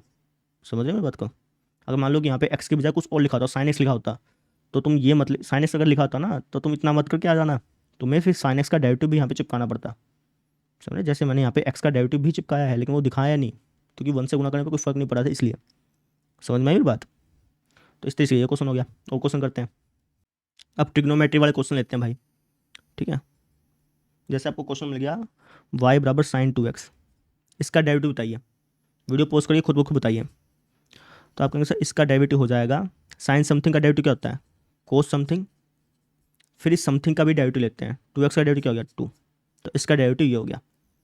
समझे? अगला क्वेश्चन ले, y बराबर साइन एक्स स्क्वायर, इसका डेरिवेटिव बताइए। अच्छा, दो चीज़ होती हैं, एक तो लिखा है साइन एक्स स्क्वायर और एक लिखा है साइन एक्स का होल स्क्वायर। दोनों का अलग अलग तरीका है भैया, ये अलग चीज़ है, ये अलग चीज़ है। यहाँ पे तो पावर डाउन वन लेस वाला तरीका लगेगा, ठीक है, और यहाँ पे क्या लगेगा? साइन समथिंग वाला तरीका लगेगा। ठीक है? तो कभी आप इनको सेम समझ लें, दोनों अलग अलग चीज़ें भाई। तो यहाँ लिखा है साइन समथिंग। साइन समथिंग का डेरिवेटिव क्या होता है? साइन समथिंग का डेरिवेटिव होता है, बोलो, कोस समथिंग, फिर समथिंग का वापस से डेरिवेटिव। इस समथिंग का वापस से डेरिवेटिव लोगे क्या आएगा? 2x। तो ये इसका आंसर आ गया। अगला क्वेश्चन लेते हैं। वीडियो पोस्ट करो, इसको खुद ब खुद सॉल्व करो इस क्वेश्चन को। तो y बराबर साइन एक्स स्क्वायर प्लस 1, इसका डेरिवेटिव लेना। इसका डेरिवेटिव हो जाएगा, साइन समथिंग है ना, साइन समथिंग का डेरिवेटिव होता है कोस समथिंग, फिर इस समथिंग का वापस से डेरिवेटिव। तो इसका आंसर ये हो गया। समझ में आ गई? अगला क्वेश्चन देखते हैं। अभी जो e to the power x लोग वाले जो क्वेश्चन थे ना उसको ले रहा हूँ मैं। ठीक है? देखो, जैसे आपको क्वेश्चन दे दिया y equal to X to the power E X, sorry, आपको क्वेश्चन दे दिया x गुणा में e to the power x। ठीक है? अब यहाँ पे देखिए दो फंक्शन जो है उनकी गुणा हो रही है, और गुणा वाले फंक्शन का अगर आपको डेरिवेटिव लेना है तो आप कैसे लेंगे? आपका आंसर पहले वाले का डेरिवेटिव, एक्स का डेरिवेटिव क्या होता है? 1, दूसरे वाला सेम, प्लस में पहले वाला सेम, इस दूसरे वाले का derivative. E to the power X का डेरिवेटिव क्या होता है? E to the power X ही होता है। ठीक है ना? समझ में आ गई मेरी बात? तो इसको सॉल्व करने पे आ गया हमारा आंसर। इसको और भी मॉडिफाई कर सकते हो, इसको तुम लिख सकते हो, मॉडिफाई तो कितना ही कर लो, वो तुम्हारी मर्जी है। तो ये आपका आंसर हो गया। समझे? अगला क्वेश्चन देखते हैं। अब ये वाला क्वेश्चन देखो भाई, y equal to tangent root X है, इसका डेरिवेटिव बताना है। कैसे बताओगे? तो आप कहेंगे टेंजेंट समथिंग का डेरिवेटिव होता है सीकेंड स्क्वायर समथिंग, फिर हम गुणा करते हैं ये जो समथिंग लिखा हो ना इसके डेरिवेटिव से। तो ये जो रूट एक्स लिखा हो इसका डेरिवेटिव क्या होता है? 1/2 रूट एक्स। तो इसका आंसर ये आएगा। देखो ट्रिक से कितना फ़ायदा हो गया है ना? अगर ट्रिक नहीं बताता तो रूट एक्स का डेरिवेटिव निकालना पड़ता, लंबा पड़ता प्रोसेस। ट्रिक बताने से आपको तुरंत बता दिया आपने इसका आंसर। समझ में आ गई? तो ये इस तरीके से क्वेश्चन करना था। अगला क्वेश्चन देखो भाई, कोट रूट एक्स, इसका डेरिवेटिव बताओ। तो आप कहेंगे सर इसका डेरिवेटिव हो जाएगा, कोट समथिंग का डेरिवेटिव क्या होता है? कोट समथिंग का डेरिवेटिव होता है माइनस का कोसिकेंट स्क्वायर समथिंग, फिर ये जो समथिंग है ना इसका वापस से डेरिवेटिव। रूट एक्स का डेरिवेटिव क्या होता है? 1/2 रूट एक्स। तो इसका आंसर ये आ गया। समझे? अगला क्वेश्चन देखते हैं। अब ये वाला क्वेश्चन देखो, y बराबर रूट साइन एक्स, इसका डेरिवेटिव लेते हैं। बताएं कैसे लेंगे? तो आप कहेंगे सर इसको हम लिख सकते हैं, पहले आपको इसको मॉडिफाई करके लिखना पड़ेगा। मॉडिफाई करने की जरूरत नहीं है, डायरेक्टली अपन ट्रिक लगा देंगे यहाँ पे। कैसे? रूट वाला कोई भी सवाल आ जाए तो इसका डेरिवेटिव क्या होता है? 1/2 रूट, सेम टू सेम चिपकाओ, फिर इसके गुणा कर दो किसके साथ? ये जो रूट के अंदर चीज़ लिखी है उसके डेरिवेटिव के साथ। तो इसका डेरिवेटिव ये हो गया, तुरंत बता दिया। नहीं तो इसका दूसरा तरीका ये हो सकता था कि मैं इसको ऐसे लिखूँ, फिर पावर डाउन वन लेस वाला तरीका लगाऊँ, लंबा पड़ता है ना। ट्रिक से तुरंत पता चल गया है ना। आप कह देंगे सर ट्रिक अगर मैं लगाएंगे तो नंबर नहीं काटेंगे टीचर, नहीं भैया। डेरिवेटिव ये जो कैलकुलस है इसके अंदर आप जितना जल्दी आंसर निकालेंगे उतना बढ़िया है। आपको टीचर को ऐसे नहीं लिख के दिखाना कि ये ऐसा कुछ नहीं है, आप तुरंत आंसर निकालिए सीधा, ठीक है, तभी फ़ायदा है इसको समझने का। अगला क्वेश्चन करते हैं। जैसे y बराबर साइन रूट एक्स है, इसका डेरिवेटिव बताइए। तो आपका आंसर इसका डेरिवेटिव हो जाएगा, साइन समथिंग लिखा हुआ है यहाँ पे, तो बेसिकली साइन समथिंग का डेरिवेटिव करता है कोस समथिंग, फिर गुणा में जो समथिंग है इसका डेरिवेटिव। हो गया, कहानी खत्म। अगला क्वेश्चन देखते हैं। ये वाला क्वेश्चन देखो भाई, यहाँ पे आप देखिए दो फंक्शन की गुणा हो रही है, तो इसका डेरिवेटिव कैसे बताओगे। तो आपका आंसर इसका डेरिवेटिव हो जाएगा पहले वाले का डेरिवेटिव, दूसरा सेम, प्लस में पहले वाला सेम, दूसरे वाले का डेरिवेटिव। तो ये हमारा आंसर आ गया भाई, हो गया। अगला क्वेश्चन देखिए। अब ये वाला क्वेश्चन देखिए भाई, यहाँ पे लिखा हुआ है हमारे पास cube root of sine X, इसको कैसे करेंगे। तो इसको मैं लिख सकता हूँ कुछ ऐसे, क्यूब रूट का मतलब ये होता है बेटा 1/3, स्क्वायर रूट का मतलब होता है 1/2, क्यूब रूट का मतलब होता है 1/3, ठीक है। तो इसको कैसे सोल्व करेंगे भैया, पावर डाउन वन लेस, तो पावर डाउन वन लेस, 1/3 में से अगर मैं 1 घटाऊंगा तो क्या आएगा, -2/3। फिर इसकी गुणा हो जाएगी किसके साथ, ये जो साइन एक्स है इसके डेरिवेटिव के साथ, इसका डेरिवेटिव होता है कोस एक्स। सोल्व हो गया भाई। कितने सिंपल सिंपल क्वेश्चन लग रहे हैं ना। अगर मैं आपको ट्रिक नहीं बताता ना, आपको यही क्वेश्चन बहुत भारी भारी लगते हैं। अगला क्वेश्चन देखिए। अब ये वाला क्वेश्चन देखिए भाई। अच्छा एक मैं बताता हूँ, दो चीज़ होती हैं, एक तो जैसे यहाँ पे लिखा है वाई बराबर लोग समथिंग, और कई बार क्वेश्चन में ऐसे दे देगा वाई बराबर लोग एक्स गुणा में साइन एक्स, ये दोनों अलग अलग चीज़ें, इसको एक मत समझ लेना। यहाँ पे तो लोग समथिंग है और यहाँ पे दो फंक्शन की गुणा हो रही है, ठीक है ना। तो अभी जो क्वेश्चन मिला है वो हमें कुछ इस तरीके से मिला है, लोग समथिंग के तरीके से। लोग समथिंग का डेरिवेटिव क्या होता है, आपके आंसर लोग समथिंग का डेरिवेटिव होता है 1/समथिंग, है ना। लोग एक्स का 1/x होता है ना, तो लोग समथिंग का डेरिवेटिव 1/समथिंग। अब इसकी गुणा भी करनी पड़ेगी किसके साथ, ये जो 1/समथिंग लिखा है ना तुमने समथिंग बटे में, ये समथिंग का डेरिवेटिव भी तो लिखना पड़ेगा यहाँ पे। तो आपका आंसर क्या आएगा भैया, इसको और सोल्व करना चाहो तो और सोल्व कर लो। तो इसका आंसर हो जाएगा cos X by sine X that is cot X. समझे, वापिस समझिए। जैसे मैंने आपको बताया था कि लोग एक्स का डेरिवेटिव क्या होता है 1/x होता है ना। लेकिन यहाँ पे मैंने एक चीज़, यहाँ पे मैंने ये भी बोला था कि भाई लोग समथिंग का डेरिवेटिव 1/समथिंग जरूर होगा, लेकिन समथिंग का भी डेरिवेटिव वापस लेना पड़ेगा। अब एक्स का डेरिवेटिव होता है 1, तो मैंने बस वो लिख के नहीं दिखाया था क्योंकि 1 से गुणा करने में कोई फर्क नहीं, फायदा कुछ फर्क नहीं पड़ रहा था। लेकिन यहाँ पे आपको करके दिखाना पड़ेगा ना भाई, लोग समथिंग का डेरिवेटिव क्या होगा 1/समथिंग, फिर इसके साथ गुणा भी होगी, किसके साथ गुणा होगी, ये जो समथिंग है इसके डेरिवेटिव के साथ। जैसे यहाँ पे क्या है, क्या 1/समथिंग लिखा, फिर समथिंग का डेरिवेटिव लिया, इसका डेरिवेटिव क्या है 1 आया, सोल्व करने पे क्या आ गया 1/x आ गया। समझे, क्लियर होगी बात मेरी, कैसे सोल्व किया। अगला क्वेश्चन देखिए। ये लास्ट क्वेश्चन है भाई। अब आपको मैंने ये जो 15 फॉर्मूले लिखवाए थे ना, ये सारे के सारे फॉर्मूलों से रिलेटेड क्वेश्चन करवा दिए हैं, ये लास्ट है। इसका डेरिवेटिव बताना है। E to the power something का डेरिवेटिव क्या होता है, आपके से E to the power something का derivative E to the power something ही होता है, लेकिन फिर हमें समथिंग का भी वापस से डेरिवेटिव लेना पड़ेगा। रूट टेंजेंट एक्स का डेरिवेटिव क्या होगा, ये होगा जी 1/2 रूट टेंजेंट एक्स, है ना। रूट का कभी भी कोई रूट वाला क्वेश्चन आ जाए तो उसका डेरिवेटिव क्या होता है 1/2 रूट लिखते हैं, फिर रूट के अंदर जो चीज़ लिखी है उसका डेरिवेटिव, तो रूट के अंदर क्या लिखा है टेंजेंट एक्स, इसका डेरिवेटिव क्या हो जाएगा सीकेंड स्क्वायर एक्स। समझे, तो इसका डेरिवेटिव ये आ गया। समझ में आ गई ट्रिक से कितना आसान हो गया भाई। तो ऐसे करना था, क्लियर। तो ये मैंने आपको 25 क्वेश्चन करवा दिए हैं, ठीक है। आपकी अच्छी सी प्रैक्टिस भी हो चुकी है। अगले लेक्चर में मैं आपको आपकी एनसीईआरटी बुक की जो एक्सरसाइज 5.2 है ना, उसको सोल्व करवा दूंगा। तो अगले लेक्चर में मिलते हैं फिर। आज के लिए इतना ही, समझ में आया तो बताइएगा। Thank you.